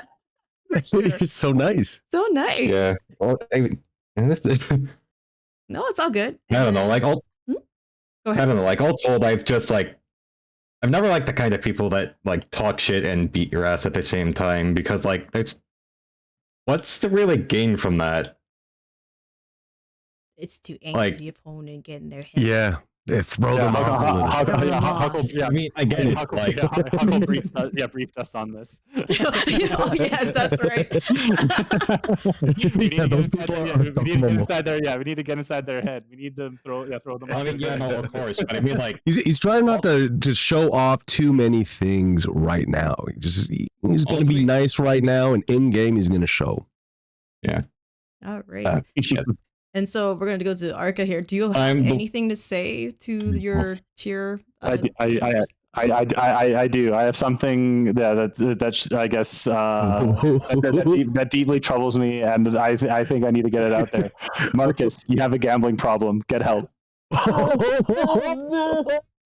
He left the chat. He just left. Okay. That was crazy. Oh, well, thanks for joining us, Arca, and thanks for joining us, Super, here. We're really excited to see how you will perform during the event. I do want to say this quick, and I want to say this in the most polite way possible. There's not that much variety in this tournament. I mean, like, look, in my defense, I think there's 3 Lees and like 2 Heihachis and such, which like doesn't sound like a lot, but there's, I don't know, there's just a lot of duplicates. That's all.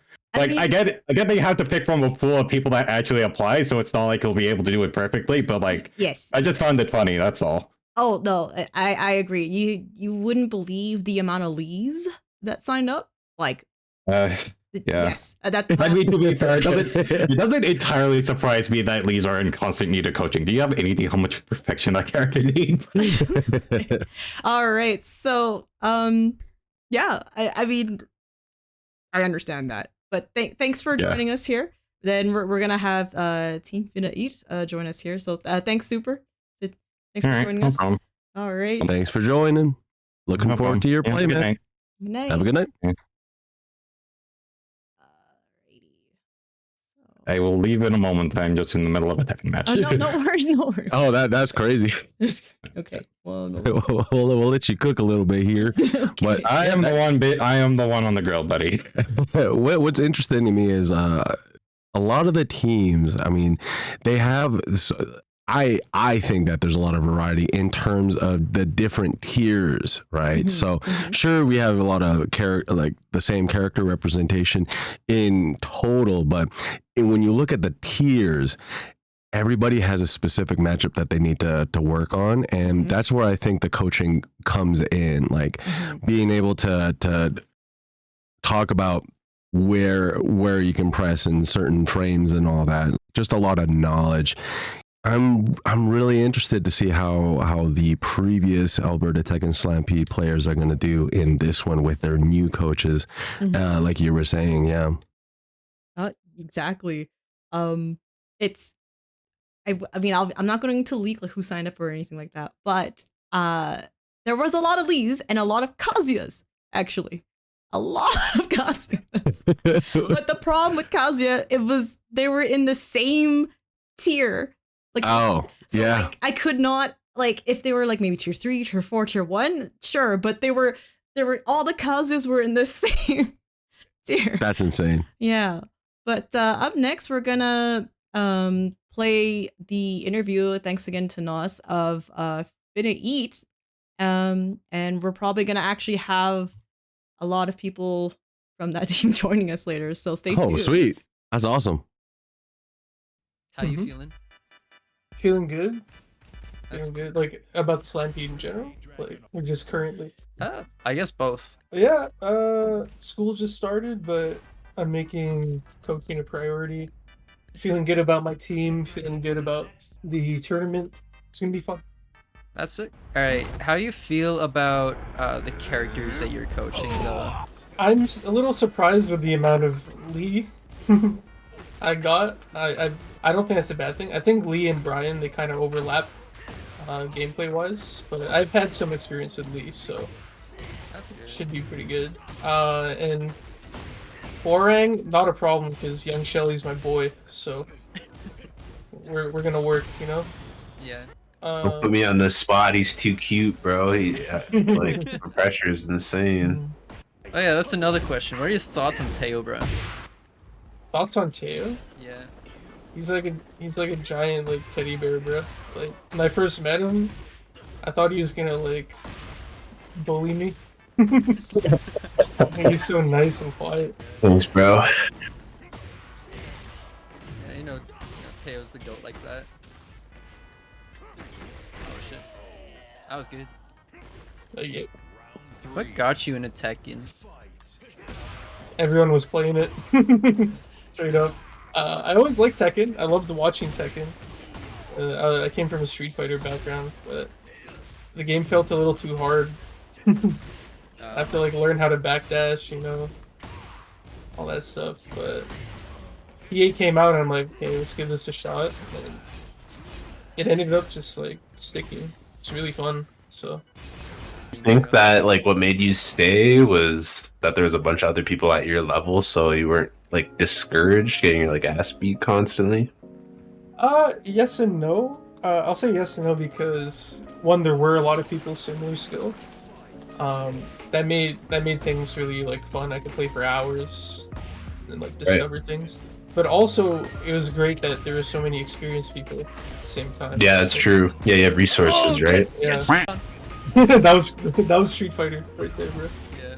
No, yeah, exactly. A lot of people to go to when I needed help. Shout outs to Ray. Shout outs to Jay. I'm missing a lot of top players, but you know, they helped me a lot. You can thank me later. It's all good, bro. Thanks to Teo. Thanks to Nos. Actually, Nos was giving me this dude. Oh, thanks, bro. I think it's cool. I think Brian's undoubtedly just like a really cool character. Definitely.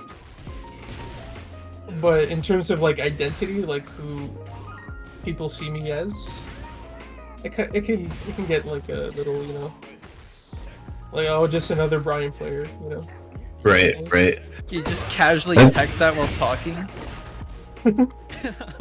Sorry, gotta Dude, keep my brain is split right now, bro. Like, it's really hard. I don't want to glaze too hard, but I feel like your Brian at least has like some personality. Like it's not too similar to anyone else's, which is it's cool to have your own identity, I guess. Yeah. Thank you for that. That means a lot, actually. For sure. Stay glazing. Krispy Kreme donuts. Yeah, they just opened up, bro. I gotta compete. Sure. I was the only one glazing before. Who do you feel like inspired you like the most for this game? Definitely Ray. Ray, for someone in the scene, definitely Ray. He kind of showed me like what, like all the dimensions of Tekken, right? Like what the game could be. Because before I was just mashing or whatever, like I didn't really see the vision. But yeah, Ray definitely brought that to light. Pro players definitely need. I mean, he's the only Brian doing it right now, other than maybe Low High. What a break! No.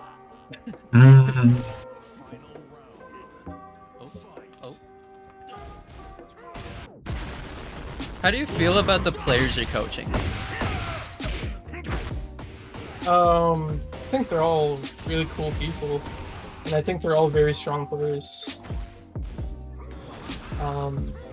We had a little meeting, no coaching obviously, but just getting to know each other. Yeah. They're all super chill, super cool people. I'm not worried about our chemistry at all. So what was what feels like the main driving factor that got you this far in terms of like rank, skill, etc.? Really like really trying to just think about the game in more ways than sorry, I gotta kill Teo. I gotta kill this guy. Oh Yeah, shit. fuck me up. All that. Definitely the community, 100%. Without them, probably wouldn't even still be playing this game to begin with. But bro, I'm trolling. Oh. You don't ask him such a hard question next time, Jackson G's, bro. My bad. My bad.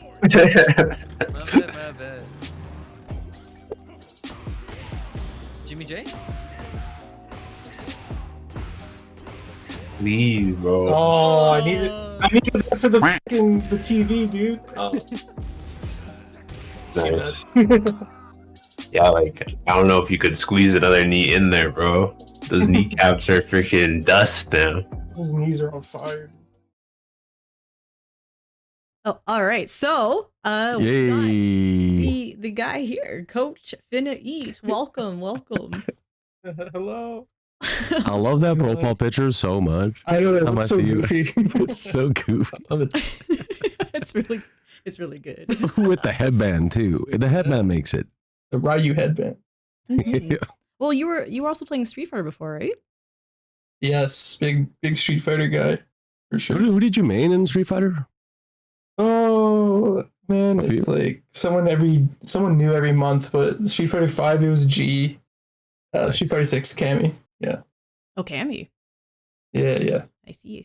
How much would you say of Cammy's playstyle translates to your Brian playstyle? Josh has a lot to say about that. He thinks I'm a monkey. And he's like not wrong. Like Cammy, I'm just like crouch medium kick. Brian, I'm just quarter circle forward 1+2. So like, yeah, it works out. Cortex, Cammy and Brian translates because they don't interact with the game. Oh my lord. That's crazy. Yeah. Oh, welcome to it. Mm-hmm. So how does it feel being a coach from being a like advanced player for Coach Schiffer last time? It was kind of jarring because I feel like I still have so much to learn about the game. So when you have people asking you for advice in this context, it's kind of like, oh, I better know what I'm talking about, or else like, I don't want to lead them down a bad path. But I think it's been going okay, right? Like, I hope my players are satisfied. I think they are. It's a good time.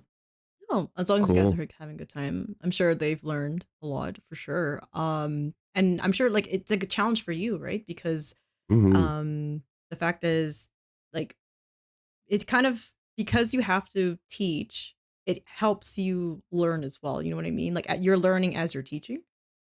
Yeah, for sure. Yeah. I agree 100%. So is there anyone in terms of like for yourself as a coach, like is there another coach that you're kind of like, oh man, I'm kind of afraid of them, or like I don't want to fight them, that sort of thing? No, we're afraid of nobody. Ooh. Nobody. Nobody. Fearless. We're prepared.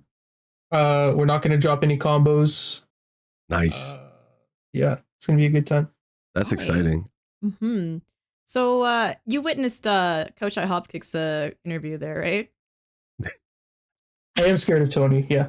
Okay. Yeah, I watched some of I am indeed scared of Tony. That's the only one. Sorry, the question was, did I watch Marcus's interview? Yeah. Yes. Yeah. Okay. He mentioned you're one of the people he wants to beat. How do you feel about that? He can't beat me. Oh. He is yet to beat me. He's yet to beat in a serious context. Oh. Oh. Okay. That's crazy. Was there a time when IHOP Kicks just kept beating you and then you just leveled up? And Oh yeah, yeah. I forgot to mention that part. He used to be my demon, but it's the tables. What changed? What changed with you? What changed? School of Ray, baby. That's crazy. You just had to calm down. You know, play your game and beat Marcus. That was the game plan. Even for Ray, that was Ray's game plan. Yeah. Wow. Yeah, that's like specifically he told you to beat Marcus. That was the game plan. Love it. No, I think we both had histories of losing to Marcus, so we both. I think we just like combined brains unconsciously and like work together. You know. Like we gotta beat That's this amazing. guy specifically. Yeah. I see. You got a target on your head, bro. Mm-hmm. So so you're a Brian player, but you've been seen playing like other characters, like Claudio. Used to play Zafina, dabbled into some Kazuya. Yeah. So for this event, are you sticking with Brian? Probably, yeah. I mean, Brian, I think you need all 3 games. It's hard to like play Brian, lose, and then swap, or the other way around. I think you just got to stick with Brian. You need that download game 1. So yeah, probably just Brian. Mm-hmm. And what, like, I guess, like, when you explain about Cammy and everything, but like, what really like drawn you to Brian? Just so cool, man. Like everything about him, the expression, like the individual expression of each player that plays him. The straight fundies, well, he's a little ignorant here and there. I won't deny that, especially in T8. He's got some crazy stuff, but like, man, I don't know. He's just so cool. You just look at him and you're like, OGs play this guy, like he's one of those characters. So I see. That's awesome. Well, I think I'm going to bring in one of your players here. You get ready, Shelly. I'm gonna bring you in here. Yep, young Sheldon. Hello. That profile. Yeah. Hey, what's up, chat? Yo, shout out to all my fans. Hey, what's up, guys? Hello. I can't breathe. I can't breathe. Look, they're popping off. Look at them. Look at the chat. I gotta mute. I'm dead. I didn't realize how funny. Look, the chat's popping off. Yo, what's up, fans? Oh, let's go. Oh my gosh. What's going on, y'all? Well, thanks for joining us, young Shelly. So you being as a tier 2 player, you have probably the most, like, in my opinion, one of the scarier tiers, because everyone is in a way like a sleeper. Like, you don't know how good they really are. Like the fact that AK for Tekken 8 is in quotation second dan, but not second dan, it's kind of sure. But yeah, how are you feeling though, in terms of like where you at now, and how you're feeling in terms of, is it a player that you're kind of like scared of? I mean, have you heard what everyone's saying? No. There's a lot. Who's it? Oh, okay. Like who to look out for in tier 2? Yes. Like, it's pretty obvious, right? Who to look out for. Everyone's been saying, hey, this young Sheldon guy's the dude. Yeah. I ain't scared. That's this dude. Like, is there anyone I'm worried for? If there was anyone I was worried for, I wouldn't be doing homework right now. Oh, he's doing homework instead of studying. Yeah. I mean, I've been hearing a couple here and there's about, oh, this player is good, that player is good.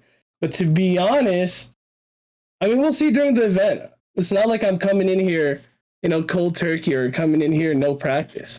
I'm coming in here. Sorry, I'm just reading the chat. So I'm coming in here with the best I've ever been, in my opinion, to be honest. That's awesome. I'll drop a true. Yeah. That's actually awesome. But yeah, how much am I worried for anyone? Nah. Would you say, how was the coaching style with Finna Eat teaching young Shelly? How was that interaction? Did you actually, were you just vibing or did you actually pick them down? All right. All right. Let me answer. So it's no question that me and Infinity are good friends. But I think when it comes down to it, when we talk coach to player, when we talk Tekken, it's more serious, of course. Right? And everything that we do, there's intention to our coaching sessions.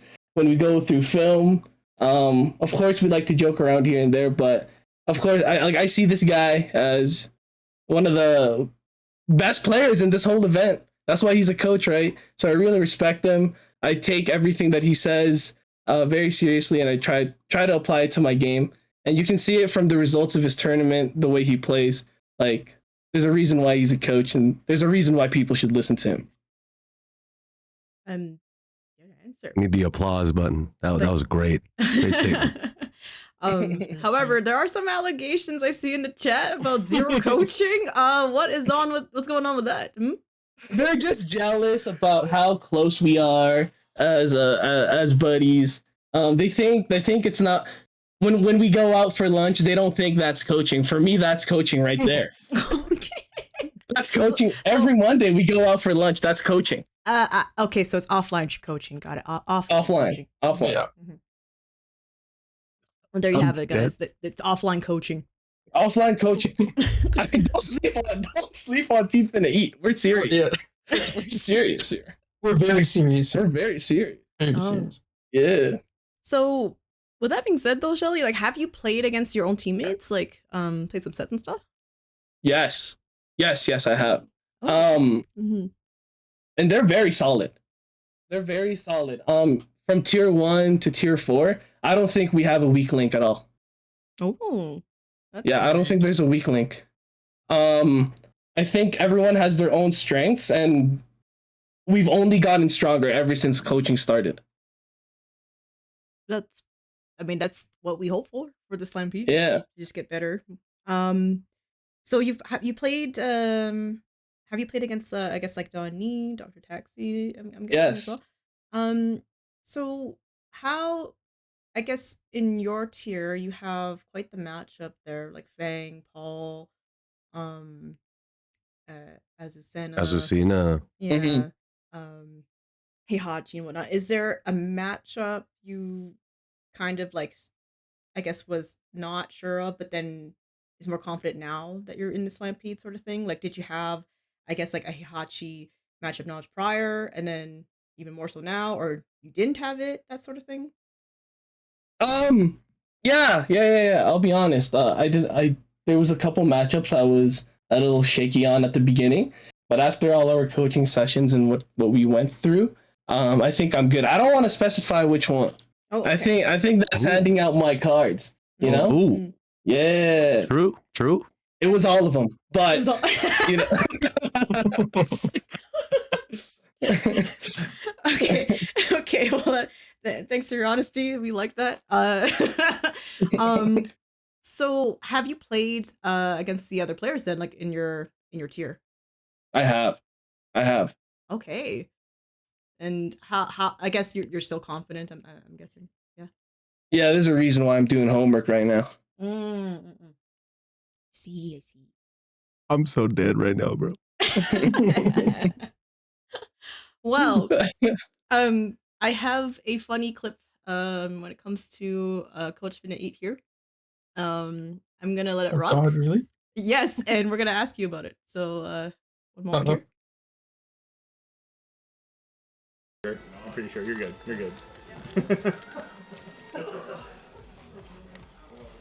What's going on over here? Oh, man, you guys are so sweet.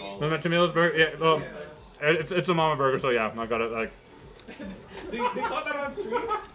what? Can somebody clip that moment, please? Yo, John, please clip that. So, explain to us what was behind that. 4K, bro? Hey! You eating burgers with other dudes? You're eating burgers with other dudes now, huh?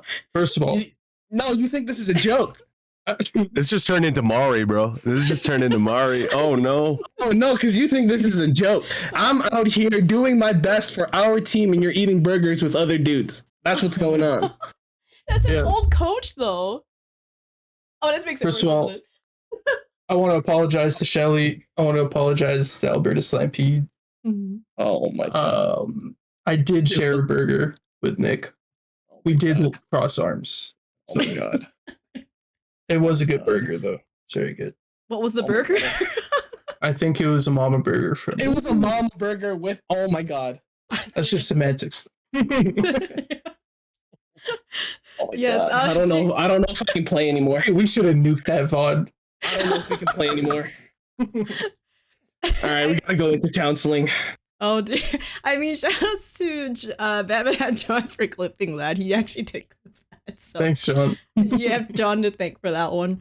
Yeah, thanks for bringing that to light, John. I appreciate it. Okay. Is this something that you're gonna have to talk about during the last coaching session? Like, Yeah. Was there anything we talked about? That was a question? no, is this something that you're gonna have to talk about during the last coaching sessions? It's gonna affect your gameplay at all? I don't feel the need to talk about it. I think we let bygones. So we're just avoiding every situation that we don't like. We're just avoiding it, huh? Not here. Not here. Okay. Okay. Oh gosh. Okay. Well, before we're gonna just end this interview with the Team Infinity here, is there anything? I guess I'm gonna start with Shelly. Any words or message you want to say to the other participants or anybody? Oh yeah. Play your best, guys. Apply what you learned. Really give it your all. Because it's not gonna work. It's not gonna work. Do the strategies your coaches said. Do whatever counterplay they say to do to me. But I'll so that it won't be like cold water, cold water bath. It's a shock. I'll lay y'all easy right now. Good try, good games. I'll see y'all at the event. Ooh, that's crazy. That's crazy. All right, Coach Finna, do you have anything to say for others? Ditto. Nothing. That's crazy. All right. Well, thanks for joining us today. I appreciate it. We'll see. Big round of applause, y'all. Yeah, big round of applause. Yeah, clap. Woo. Yeah. Yeah. This Friday, round robin. Mm-hmm. All right. Well, it was nice having you guys join us. So Thanks we'll for see you having Friday. us. Yeah. Thanks for having us, guys. We'll see you Friday. See you Friday. Bye bye. Alrighty. Now, I had to mute myself so many times. I know. I had to mute myself so many times. I know. I'm just one moment here. I will put up the screen here. We'll go over the teams that we just talked about here. Awesome. So, yeah. While this is happening, though, there is one person I do want to. I think he has a lot to say. I'm gonna see if he's ready for it. Cool. And now I look about like all these teams and all the tiers as well. It's gonna be really exciting. Like, I don't think anybody's gonna just 3-0. No, I don't think it's any. It'd be very hard for any team to sweep. Yeah. But yeah. I'm sorry, I'm still in shock with what just happened, but here with us right now, though. You're good. You're good. Feeling good? Hello. Hello. I'm sorry. Everything started. Hey, Nobisa. Hey, we got Cortex though. Hello. Yay. Hey. So, let me ask, the easy question first. It's like, so, I mean, as I mentioned, you had spreadsheets, your team's been working very hard. How do you feel about your team performing for the round robin? Like, anything? I have pretty high confidence in all of my players going into the round robin. I think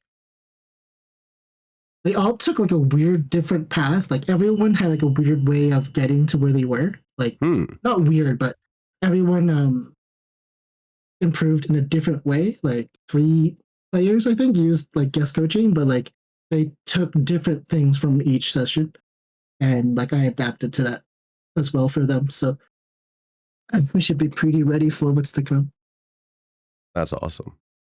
Yeah. After hearing everybody, all the other coaches and what they had to say about you, is there anything you have to say to them?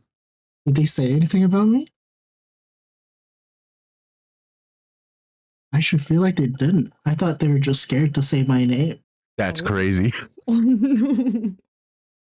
All I heard was they want to beat Matthias. Well, if Or Infinity. I could roll the tape, but I'm sure Coach iHopkick said he wants to beat all the Joshes, which would mean you. Oh, he wants to be my team? Mm-hmm. Not happening. Not happening. We'll bet 2 McDoubles on that. 2 McDoubles. 2 McDoubles? All right, you heard it there first. Here first that it's 2 McDoubles. It's not just one. That's just not that. That's 2 McDoubles on that. Yeah, and I'm betting those against Arca, not iHopkicks, to make that clear. Oh wow, that's insane. The deal's out on the table. The deal. Oh, he wasn't listening. Oh, the guy's listening. He wasn't listening. I mean, they just said that you think you can beat my team, and I just thought that was really funny, man. That's like the funniest thing you said this week, I think. And it's only Tuesday. It is only Tuesday. That's amazing. Mm-hmm. So I guess another question would be, you're coaching actually 2 people who participated in the last Slampede. And you also did commentary. And so you witnessed like, their play style, their skill and everything like that. Did you notice like the players themselves have improved a lot since then? Like, did you notice any like big changes or is there any habits that, you wanted to share that they needed to work on? But you don't have to share that if you don't want to, but yeah. There definitely was some things that like they adjusted to. There was, even though I commentated, there wasn't things that I could use like as a good foundation, because a lot of time has passed since then.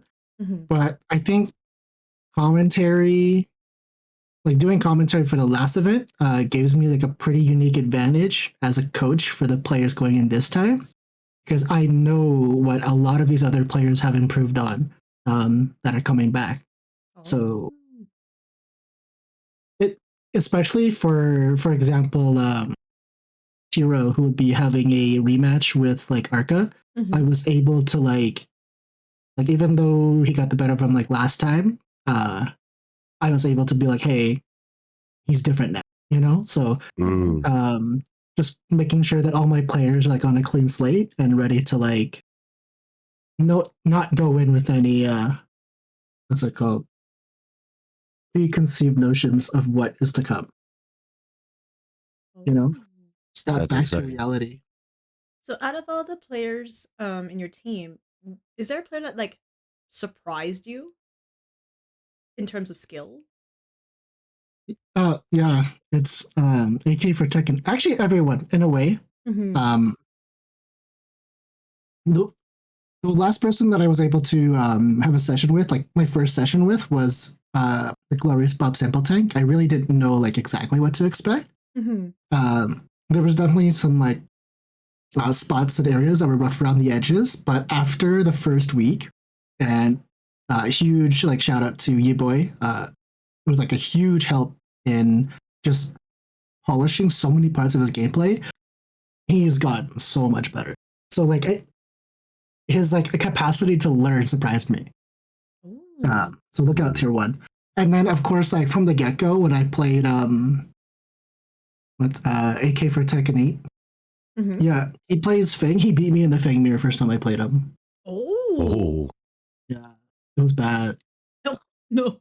Like he said it was bad, so that must have really. And he's so like polite, and he won't say that, but it was bad. Like I didn't throw like the first game, but I was like doing things just to like gauge, and then he started beating my, and then I was like, okay, I gotta try. Hold on, and then he hooked me.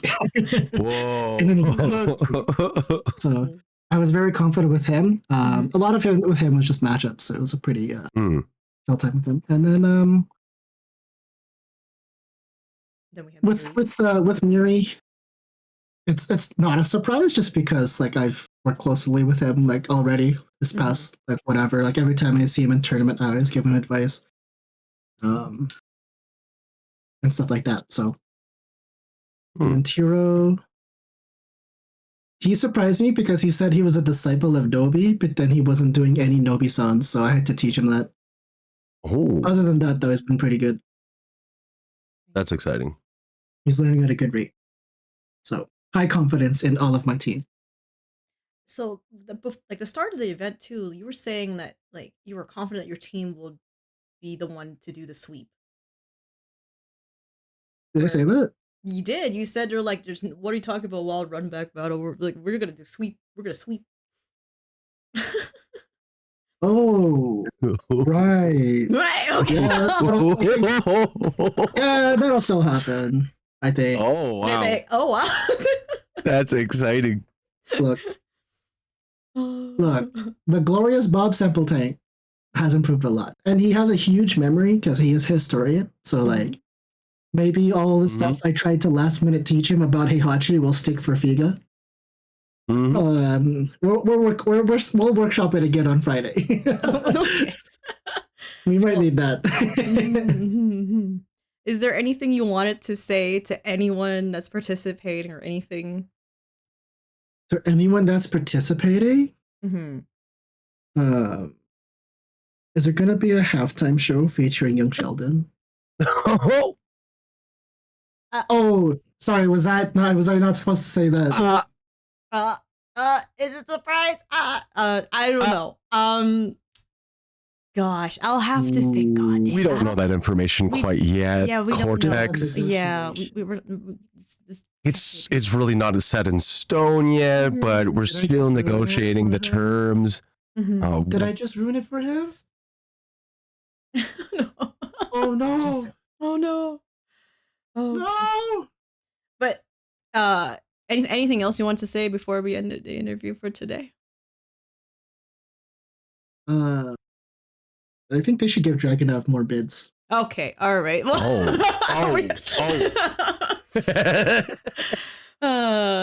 Tony, where you at? Back me up. Tony, jump on this. Are you there? No. No, don't cut the feet. Hey, Jay, they should give Alyssa mids too, brother. Yeah, yeah. Oh my lord. This is is Tony actually coming in? Okay. All right. Well, anyway, we have someone coming up next. Okay. Thank you for joining us, Cortex. Bye. Anyways, so upcoming, I actually got to have Bruno available. Oh, Bruno's coming. Yeah. So we're gonna add him right now. Get ready, Bruno. Hello. Boom. Hello. It's the one, the only. What the? How did I get here? Yo. Hello. Oh. Hey, Bruno. Yo, my goat. My goat. I'm chilling, dude. Miss you, dude. I miss you too. I'll be there at Salt Festival, so I better see you there. Ooh. I didn't sign up. Maybe I should now. I should sign up now, knowing that you're going. Of course, of course. Okay. Welcome to the interview. Thank you. I like how you have a microphone already too. I do. Oh, right. You guys are using the icon thing. Yeah, you have a microphone with some lightning bolts.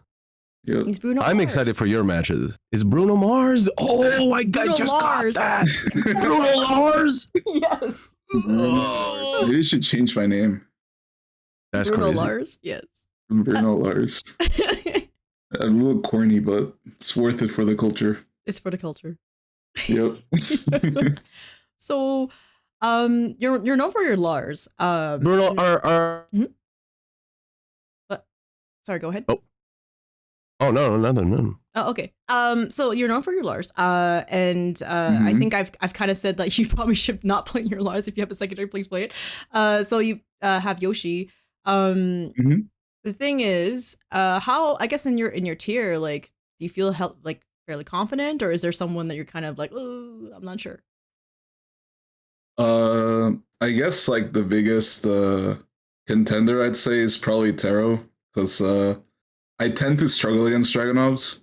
I have been beating Josh lately, but like I mean like that's like Josh like being kind of like not playing Tekken as much, so Not Tony? sure. Not Tony? Not Tony? The chat's going wild. You didn't mention Tony. Of course. Just Tony's been on such a big break, so. Oh, he's not even worried. He's not even.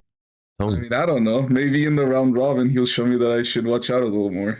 Ooh, them fighting words. Tony is my goat, though. I love Tony-san. But we'll see. We'll see. I see. And so you being as a tier 4 player, I did notice and spot you like you've been actually helping out with some coaching and stuff like that. How's that been like for you?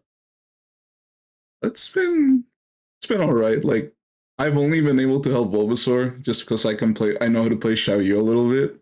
So just like knowing how to force those 50-50 situations and like getting people out of their comfort zone. There's a lot of players that like playing really fundamentally and like playing like very like honest. And the people who like playing honest are usually the ones that panic the most when you force them to a 50-50 because they hate guessing. And that's like what I kind of try to drill into his head, like just make him have to guess, like put yourself in situations where they have to guess. And then like run into your punches. And you know who I'm talking about. Yeah, Tony's coming after you, Bruno. I mean, let's see it tomorrow. Oh my! Oh. I mean, at least I think it's tomorrow. I kind of lost track. The round robin's on Friday. It's on Friday. Oh, oops, Friday. My bad. Till on Friday then. Yes, on Friday. Friday yeah. at 4. Sick. It's just why are they asking about? Why are they asking about Denny's parking? Oh, okay. Well, he doesn't have Denny's to share incident? that story if you don't want to. No, it's all right. You don't. Okay. I can share. Okay. So, like on my last local before I had to leave for Lethbridge, people like kind of threw me like a little like mini farewell dinner. And Oh no, they're telling you to stop. Okay. Okay. I guess I'll stop. If the crowd doesn't want it, then no. We gotta stop. We gotta stop. It's okay. It's okay. That's after hours. I mean, this is a night show, but like that's like night show, I guess. You know, like that's for after Slampede, outside of Slampede. That you might see that in Yanni's locals instead. We don't know. We'll just not. We don't know.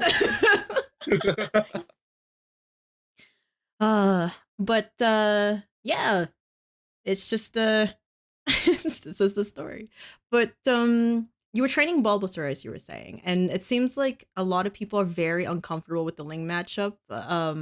As you know, lately Cortex has been very vocal about.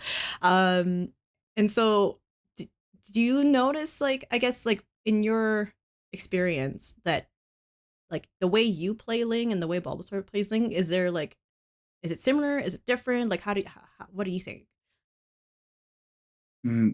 I feel like the main issue with Bulbasaur's Ling was that he was doing too much of the same setup, so he ended up getting predictable. But he had the right idea, right? He went into like the fake out into the mix.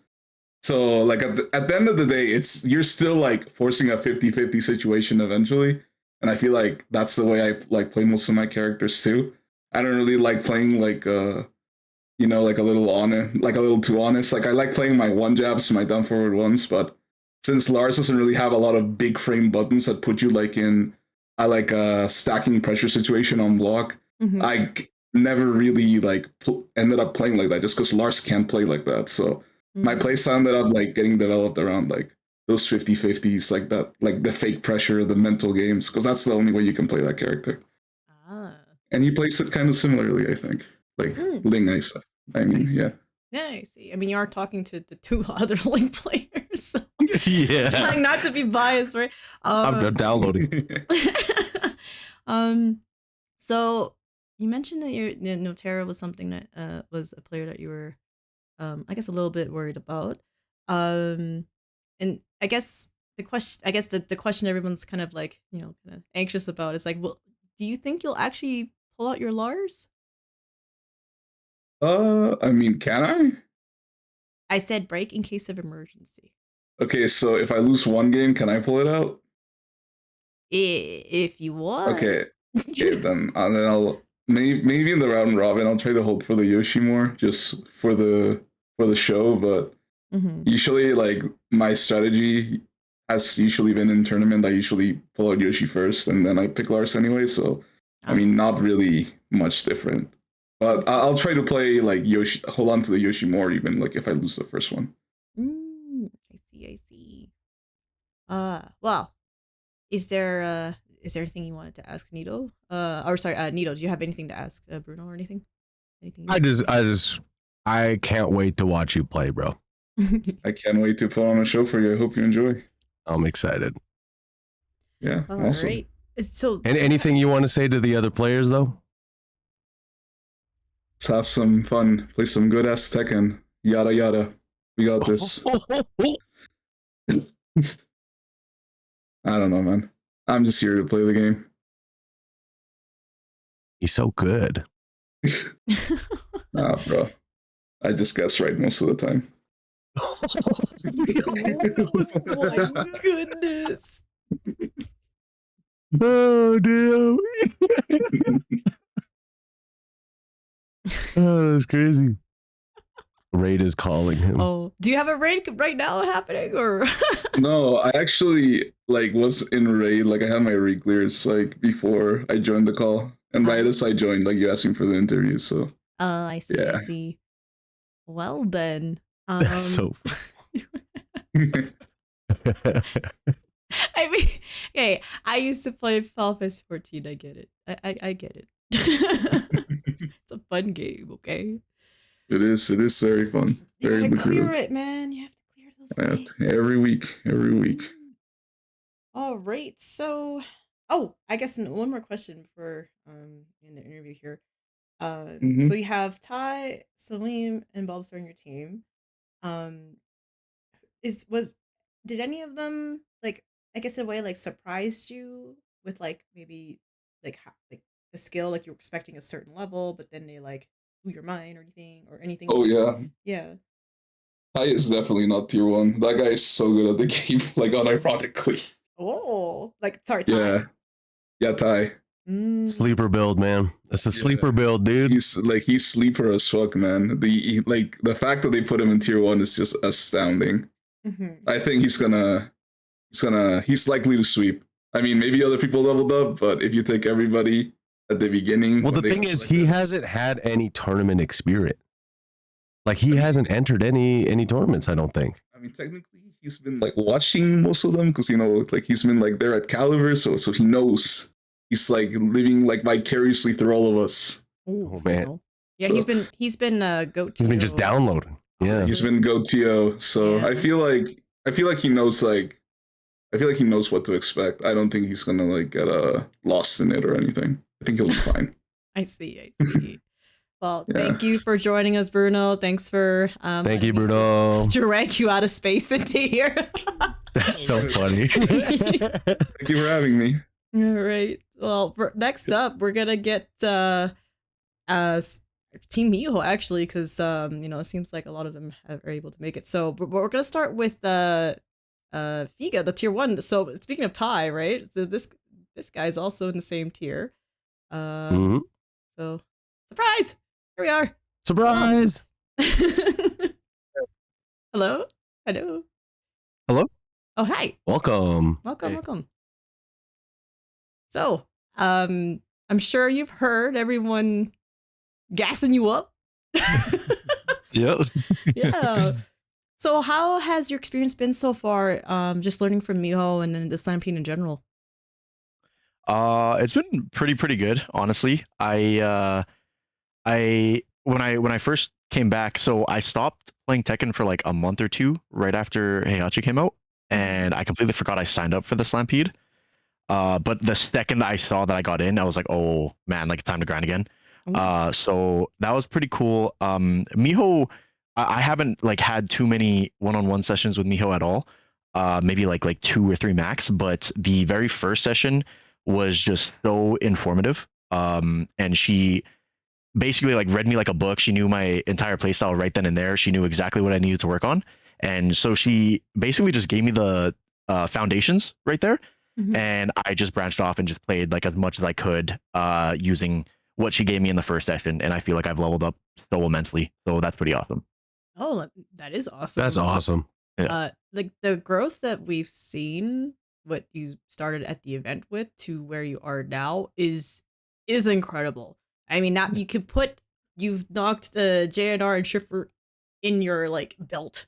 Like that is not easy, right? Like that's nothing to like bat an eye at. So like you've learned very fast.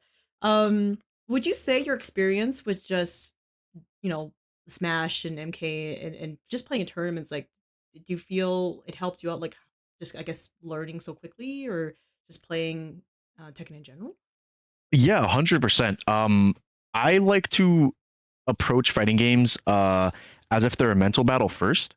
And I think that all of the tournament experience I have in the past, like just going to weeklies for years straight, has definitely given me an advantage against I'm not even gonna say just the tier 1 opponents, like any opponent that I face myself. Like sure, if I'm fighting against like JNR or Schiffer, I'm sure they are also like they also have lots of tournament experience and they can kind of go through the same mental battle. But I am very in the moment when I need to be. I'm very calm and collected, and I don't break easily, is what I'd like to say.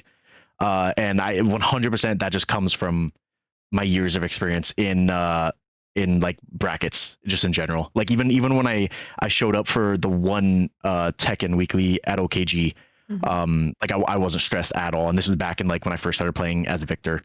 Like it was like kind of nothing to me. I just showed up, played my games, have fun. And I never how do I say, I never like I tried not to put myself on a pedestal at all. I always try and go in and I just say, okay, I just don't want to go 0-2. Even though like I know I'm like in Strive or in Melee, I know I'm a top player there.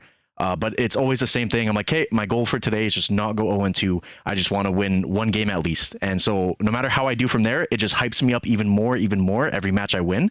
And I think that really helps me, especially when I'm fighting better players. It definitely helps me there. Just stay calm, just use my good moves, not think too much, not get in my own head. Yeah. Okay. I mean, it does. You can't really. That was so insightful. Yeah, you can't really beat experience like that, right? Like it's really, really good to have. It sounds like you have a lot of it. That's it takes time, right? I think a lot of people are quite hard on themselves too about like, like why can't I just shoot for like Tekken God in one day kind of thing? But it's there's a lot of other factors, right? Like you see the success, you don't see the behind the scenes, and it's just kind of like what you have going on, right? It's just like no one really sees what like behind the scenes of your successes and stuff and what you've done. So I mean, good on you, honestly. Yeah, thank you. Yeah.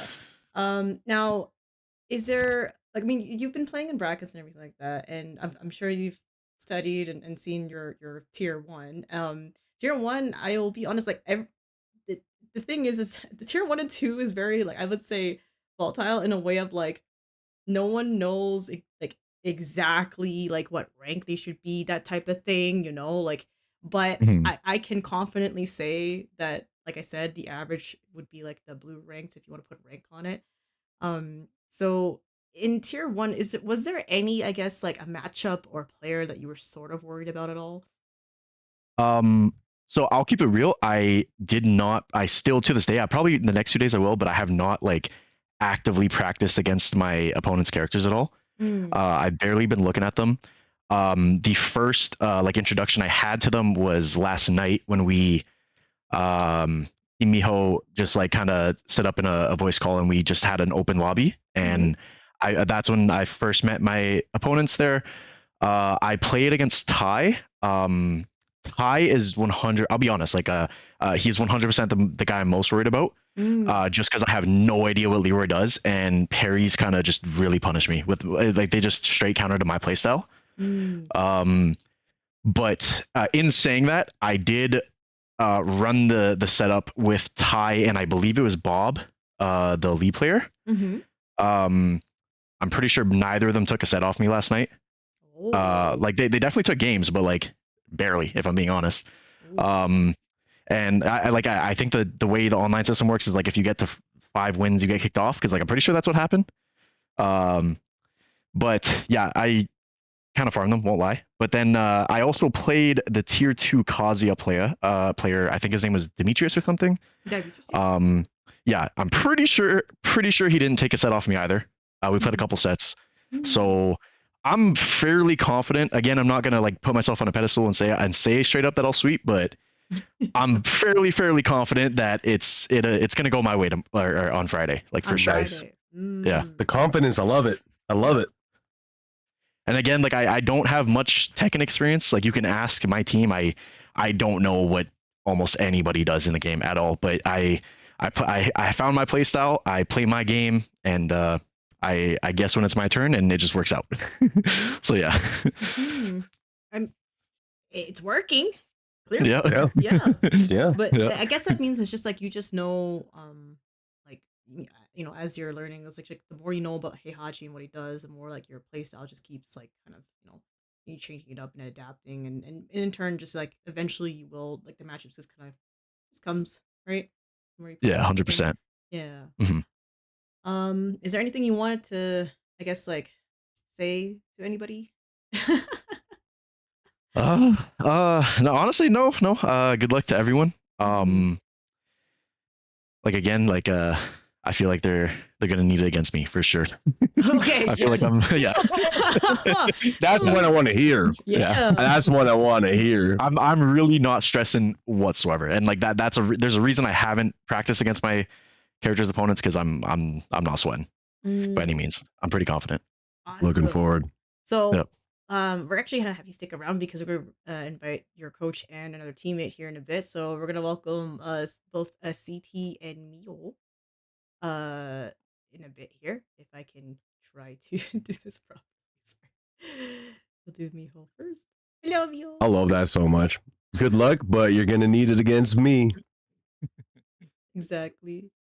Oh, hello, Miho. Hello. Mijo. Hi. Hi. And then CT. Here we are. Nice. All right. Here's the gang. This is Mike. Welcome. Can you guys hear me good? Yeah. Yep. All right, we're good. How's it going? We're good. We're just chilling, talking to the other players, and I'm loving the smack talk. So There is that much talk going around In the chat. in the chat. Yeah, I know in the chat. In the chat. Yeah. Oh, so we're gonna start with CT here, being in tier 4 with King. Yeah, how's it going? How's Slampede treating you? How's Coach Young treating you?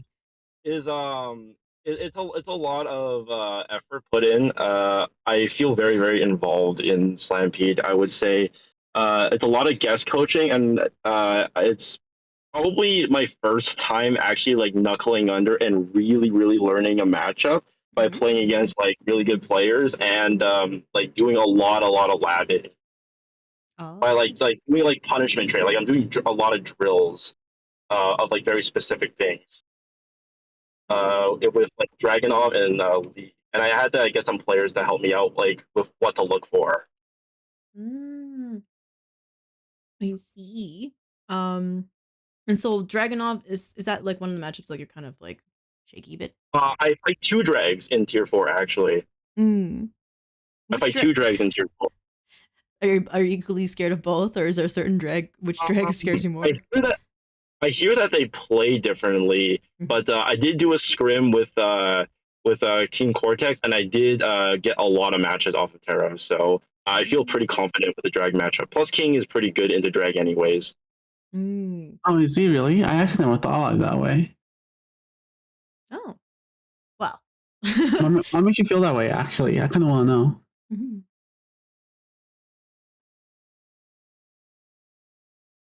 Ryan. Hello. Hello? Oh, did I cut out? Yes. Just like seeing the little image pop up. Sorry, did I cut out? My apologies. I said that like I took a I had to lab like very specific things, and I heard that like drag players both the drag players play pretty differently from each other. No, we got that part. So wait. I was like pretty scared about that, but when I did the scrim with last night. Sorry, right to interrupt. We got that part. She was asking like okay. how. Yeah, I asked you a question and you didn't. I didn't catch that. Sorry. I said, you said, you think, Hello? You get into drag, and I had no idea why. So I was asking you why you think that. Anyways, I think he's internet. Hello, am I cutting out? Oh yeah, I think his. No, we hear you, but I don't think you hear me. Oh, that's not good. Okay. No. Hello. Okay. Is my internet not good? I don't know. I feel like you cannot hear me, so I feel like we can just move on. Okay. So, yeah, I guess. Have you been helping, like, I guess, a bit in terms of like your teammates on some things, CT?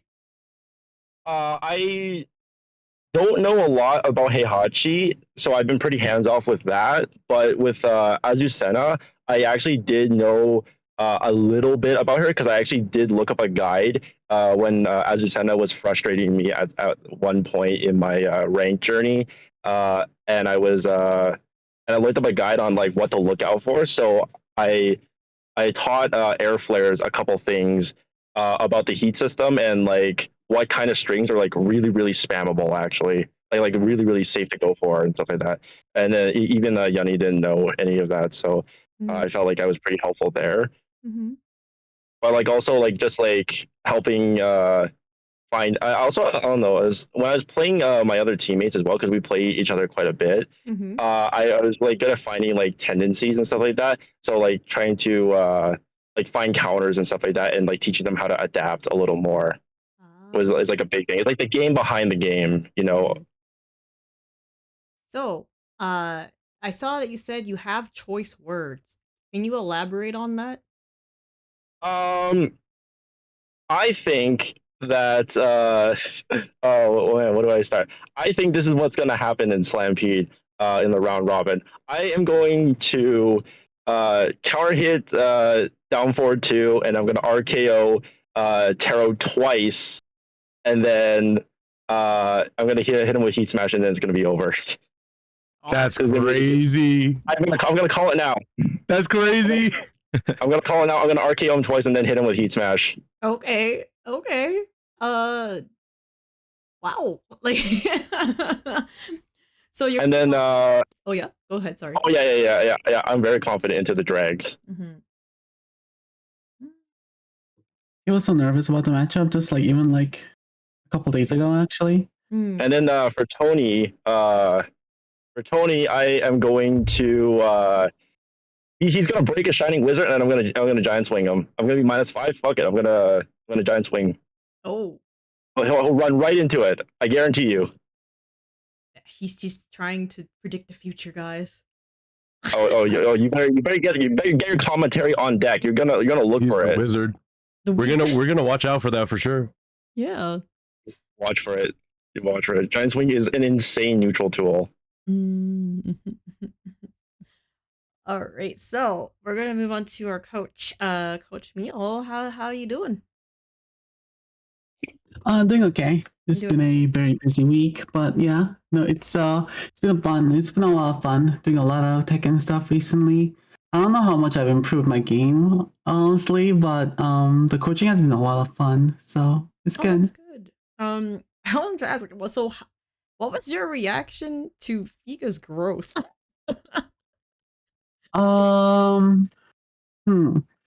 It's weird because I wasn't really surprised, I guess, because I don't know. I played with him early, and I guess like my expectations since I played in the first Stampede, my expectations for tier 1s were like it wasn't very high. Like not that they're like bad players. I was expecting, like red ranks to purple ranks, right? And when I played with Figa, I was like, oh, I was getting ready like to teach him basics, right? Just how to play Tekken, like what, like maybe like I had to. I don't think I had to, because I think I was told that he has to play other fighting games for, so I didn't need to do like frame data and stuff like that. But like basic Tekken, but I realized very quickly, he didn't need any of that. I mean, he was in blue rank, so just by knowing that, I was like, okay, he's pretty good. And I played against him, and he was good. And the thing that like made me amazed was that like I would give him advice, and I could see him implement it in the next game. Oh. And like he's like forcing it, and that's that type of stuff that like takes most players, even like high level players, like a few games to like start implementing, like. Because you have your own muscle memory and stuff like that, and you're already mentally overloaded playing Tekken because it's already a mentally taxing game, and you're getting coached at the same time, and you're trying to change your gameplay with the coach. That can take a while, but he was implementing it like on the fly, and I can see him like improving. It's like he has that fundamental knowledge, and I just give him that advice, and he just like, oh, I get it. This is how you do it. It's like similar concepts, and he applies it. So when he started, I mean, obviously, I was surprised, determined that he bid Schiffer, and then he bid JNR. That blew my mind. Like I'm proud of him for just making it that far, and I kind of like, I'm just gonna coach him through this and just make sure like he doesn't get fucked. Sorry. But like, but he like, I don't know, like the winning thing was pretty insane. It was crazy. So, yeah, no, I'm like super proud of him, and like I'm proud of my players. Honestly, like they've been putting in a lot of effort, and like I believe in trying to pull in a lot of resources from everywhere else and stuff like that. So we've been having a lot of guest coaching as well. We've had David has helped us a lot. We've had a little bit of help from Ethan. We have had some help on the other side for Exir. I've heard John was helping him, and also Teo was helping him a bit and stuff like that. So like we've had a lot of help from different sources and stuff like that. And like I think that's making us a lot more fuller as a team. And I think like I'm like super confident. I feel like, like I was worried when I first heard not worried, but there's always a kind of concern when you hear about the format you like propose with like you like roll the dice and who gets like the final match. I'm like, oh, that's going to have like some stressful situations where it's like, oh my god, they rolled our weakest player or something, right? I have like zero anxiety about that. Like, I feel like all my players are gonna win. Like, it's like, I don't know. I feel like all my players are like probably like the best in their categories. I'm so confident. So yeah, it's gonna be great. No, that's good to hear. I mean, you back your players up, but it sounds like you're really, really confident in your team and your players and everything. So when you saw like your player, like who was gonna be in your team, was there a player that like you were familiar with, or was there a lot of players that you were unfamiliar with? Like Yeah, it was just only CT that I was familiar with. Everyone else, like I was like, because they're all Edmonton, right? And I'm like actually new to the scene, which is because I just recently moved to Calgary, right? So like I don't know really anyone in Alberta. So and I got super involved with the Calgary scene, so I know people in Calgary really well. But I haven't started branching out into Edmonton until like more recently. I visited them like a couple of weeks ago, and I met Exisier and Air Flares there for the first time. So like I did not know them at all. So that's always a little bit nervous, but everything turned out okay.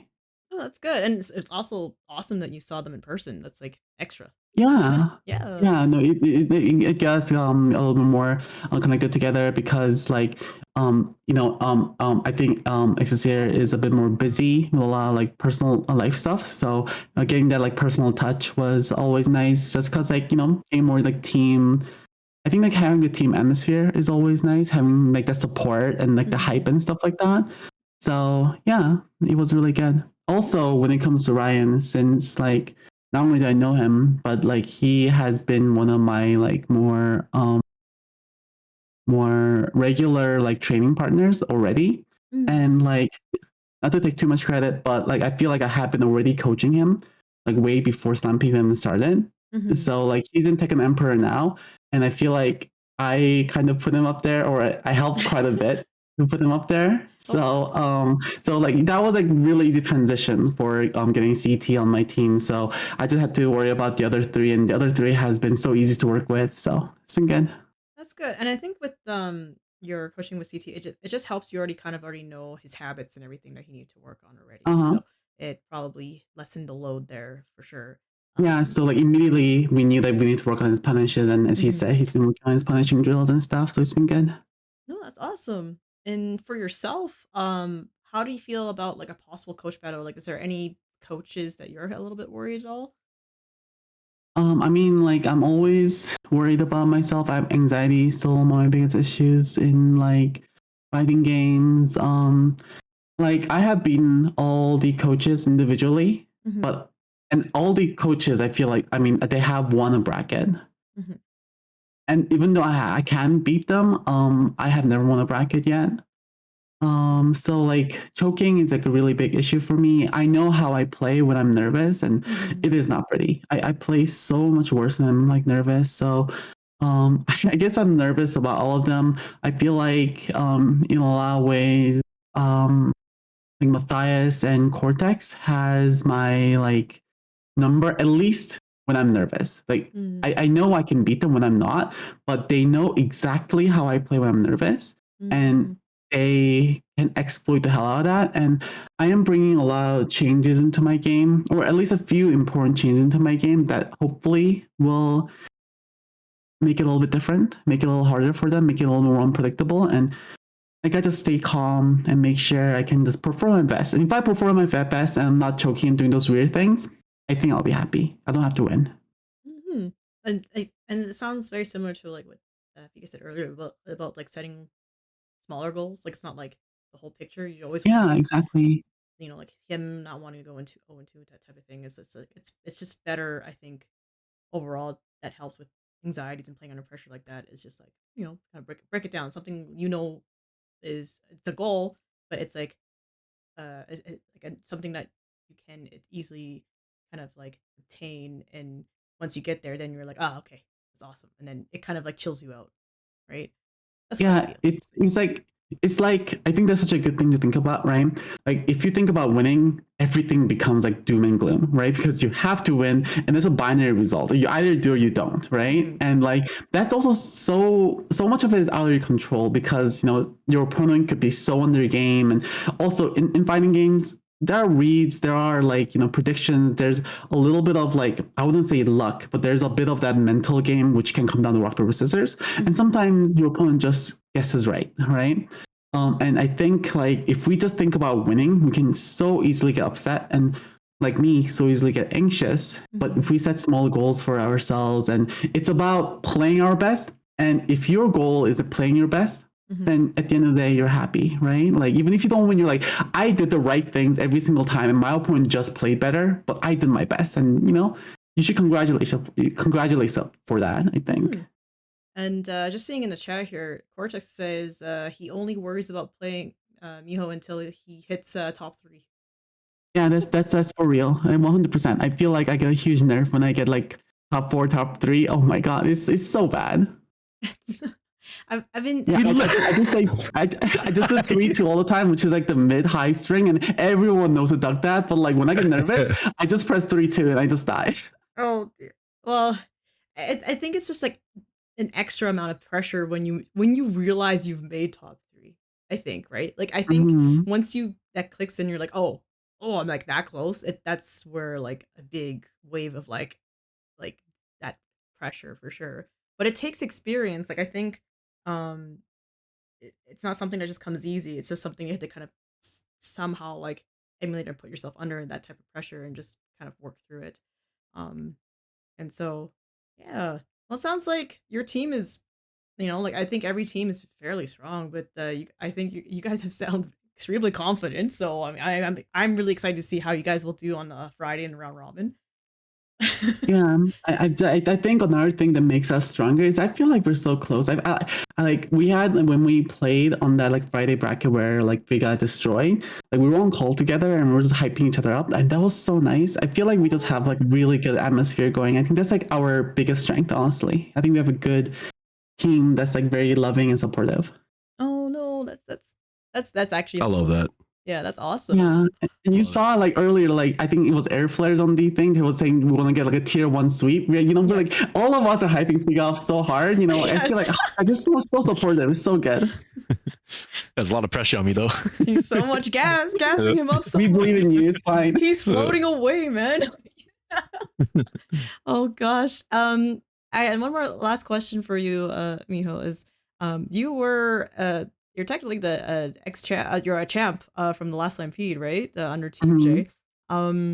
So what, like, what happens if your team wins this one? Like that'd be crazy, wouldn't it? You know what? I think I'm actually feel like it's like the same as like last season. I'm going to get carried by my team. Oh no.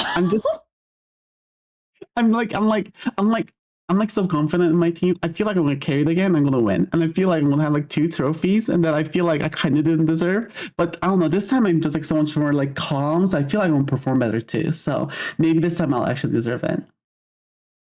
Jay says Miho will carry the team. Okay. I will dedicate the victory to you. Honestly, if we win, I'll dedicate the victory to you. Oh my gosh! You hear it here. Elisa player to Elisa player. Oh, it's nice. We like to see it, but it's exciting. I'm so excited to see you guys perform and everything. We have so much, different lore dynamics happening with this Slampede, so it's very exciting. It's pretty hype, I'd say. Dude, the coach lineup, when I saw it, it's like, oh guys, such a good coach lineup. This was like, God, it's like I'm like playing with all my friends, and also I don't know Asakli as well, but like we have played a few times in bracket. The matches are always so fun. So like it was just like a perfect coach lineup. I love this. It's so good. Awesome. Well, we're gonna end the interview here. Thanks for joining us, guys. It's Thank awesome to get to know you guys more. And again, like it's gonna be super hype. So thank you. Thanks for having us on. Yeah, thanks for having us on. Thank you, Miho. Yeah. Alrighty. So we're going to review the schedule now. So I'm just gonna put up this schedule screen here. A moment. Yes, once again. Yeah, once again. So this is Pal Pal's stream. We're gonna go over first. So I forgot to mention the West Canada bracket will not happen at the same time of Slampede because he's going to run the second stream for Slampede instead. So here is the round robin schedule for the second POV stream on PalPal 33_PS4. I will also post this in the official Twitter, so you'll have it there to look at to see the schedule. This is the official schedule. Times are also estimates, so like some matches might last longer, some might be shorter. There's breaks in between, so just bear that in mind. Then we're gonna have this is our schedule here, so yeah, it's gonna be super hype because right off the bat we have quite the tricky team versus a team that's very heavy hitting and different. Yeah, like that was nice just talking to every single team and seeing where that and all the smack talk. Yep. I love that aspect of the game because you kind of need that like little rivalry to keep you going and like to help you improve more and get you better as a person and a player. Booster Blast is here. Oh, hi, Booster Blast. Shout outs to Booster Blast. Also, who got second Cross Faustings. Congrats. Congrats, representing Canada. Let's go. And Ling Nation. But yeah. Ling Nation. We do really excited for both. Like you kind of gotta like put both on actually. If you want to stay like tune in to both streams, that you're gonna have to like dual screen it or something. Oh gosh, like yeah, that'd be pretty hard on my end. But you're definitely welcome to open, tune into both. Yeah. Yeah, the most of it's gonna be comms between me and Pal for sure. Right. Just to see what's up, results are. But just to explain again about how the round robin seeding goes, it's bottom 2 seeds this time will start in the losers bracket. So finals. You don't want to be in the bottom 2 seeds. But like I said, it's not the end of the world. You know, we'd love to see a bracket reset for team tournament. That'd be the craziest thing. Oh, jeez. I mean, and I think in a grand total, it's like I try to split up like as much airtime in total, like each team, like, you know, between me and Pal Pal, we're trying to get every team to be on stream as much as possible. Different story definitely for finals, but we'll get there. But yes, please tune in at 4 p.m. January 31st, Friday, for round robin, and to see, you know, where the smack talk leads, where you know, how much they leveled up. There's probably a lot of grinding now, people learning what each other teams are learning and up to. So yeah, I feel like it's go time now. Just like last minute studying for the next couple days. So we're gonna definitely, like, I just hope to see really close matches, and I think we will this time for sure. I think definitely we will. And is there a certain, I guess for you, is there like a match you really are hype about that you've seen in this schedule so far? Who am I most excited? I just want to see Ty go against pretty much everybody. I just want to see other people underestimate him and him just blow people up. But like always, you know, Ling Nation, I am root for Bulbasaur as well. Lots of interesting ones. Like I want to see Air Flares pull out the Clive. I don't know if it's gonna happen, but I kind of want to see the Air Flare Clive come through. I want to see another Taunt Jet Upper from Karma.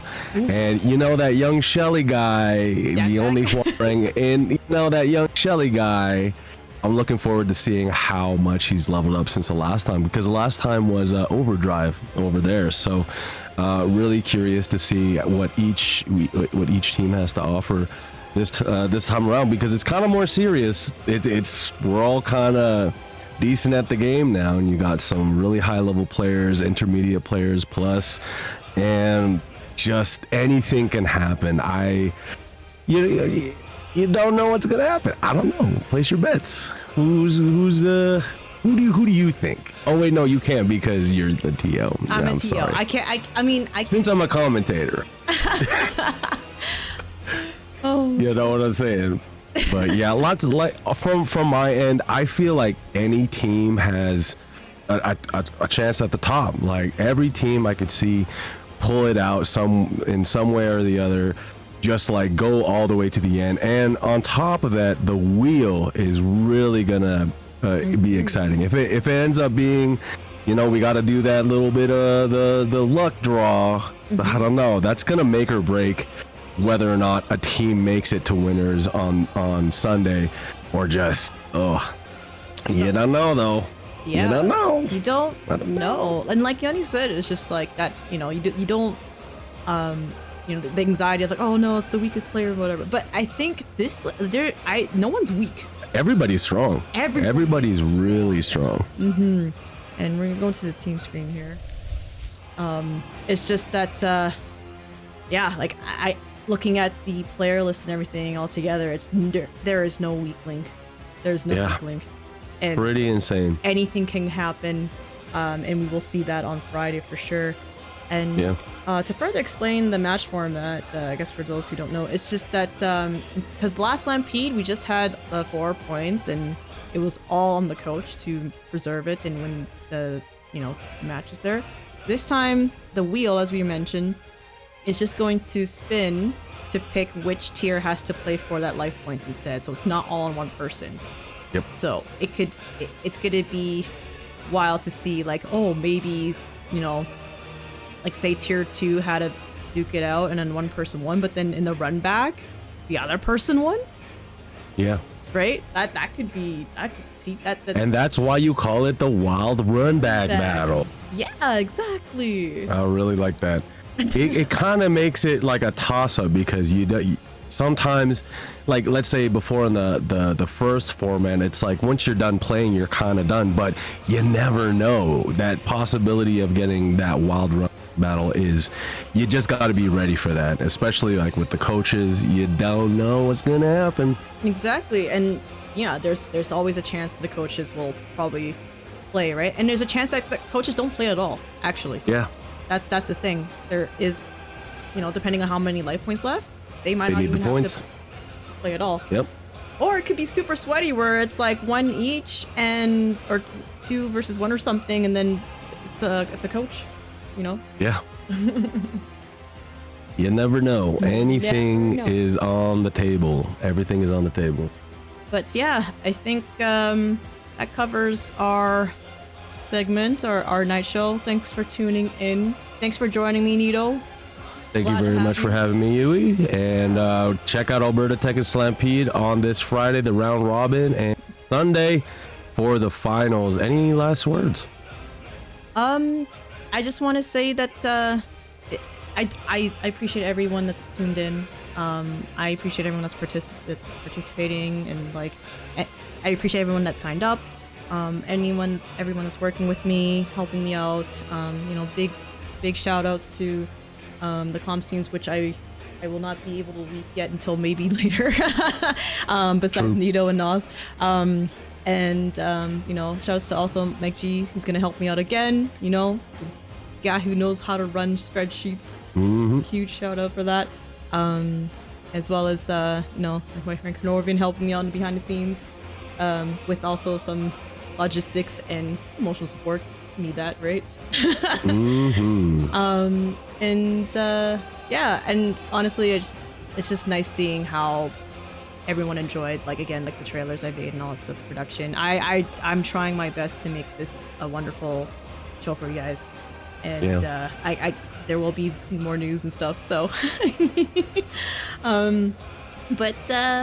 yeah, that's all I wanted to say. Anything that you wanted to say, Nito? I just want to say I'm excited to be a part of this, and I'm looking forward to all the matches. Get ready for some good ass Tekken. It's cool being on this side in the back, and hopefully I can provide some good commentary. Just a shout out to Coach Jay for bringing me this far. And Yuiii, obviously, and everybody on the team. It's just really cool to be a part on this side, where it's like we really get to see and try to make one of the best shows Tekken in Western. So Western Canada, like super cool that we're able to do this, and looking forward to the next following iterations after this. So yeah, y'all have a good night. Yeah, and definitely tune in this Friday. All right, guys, have a good night. See ya.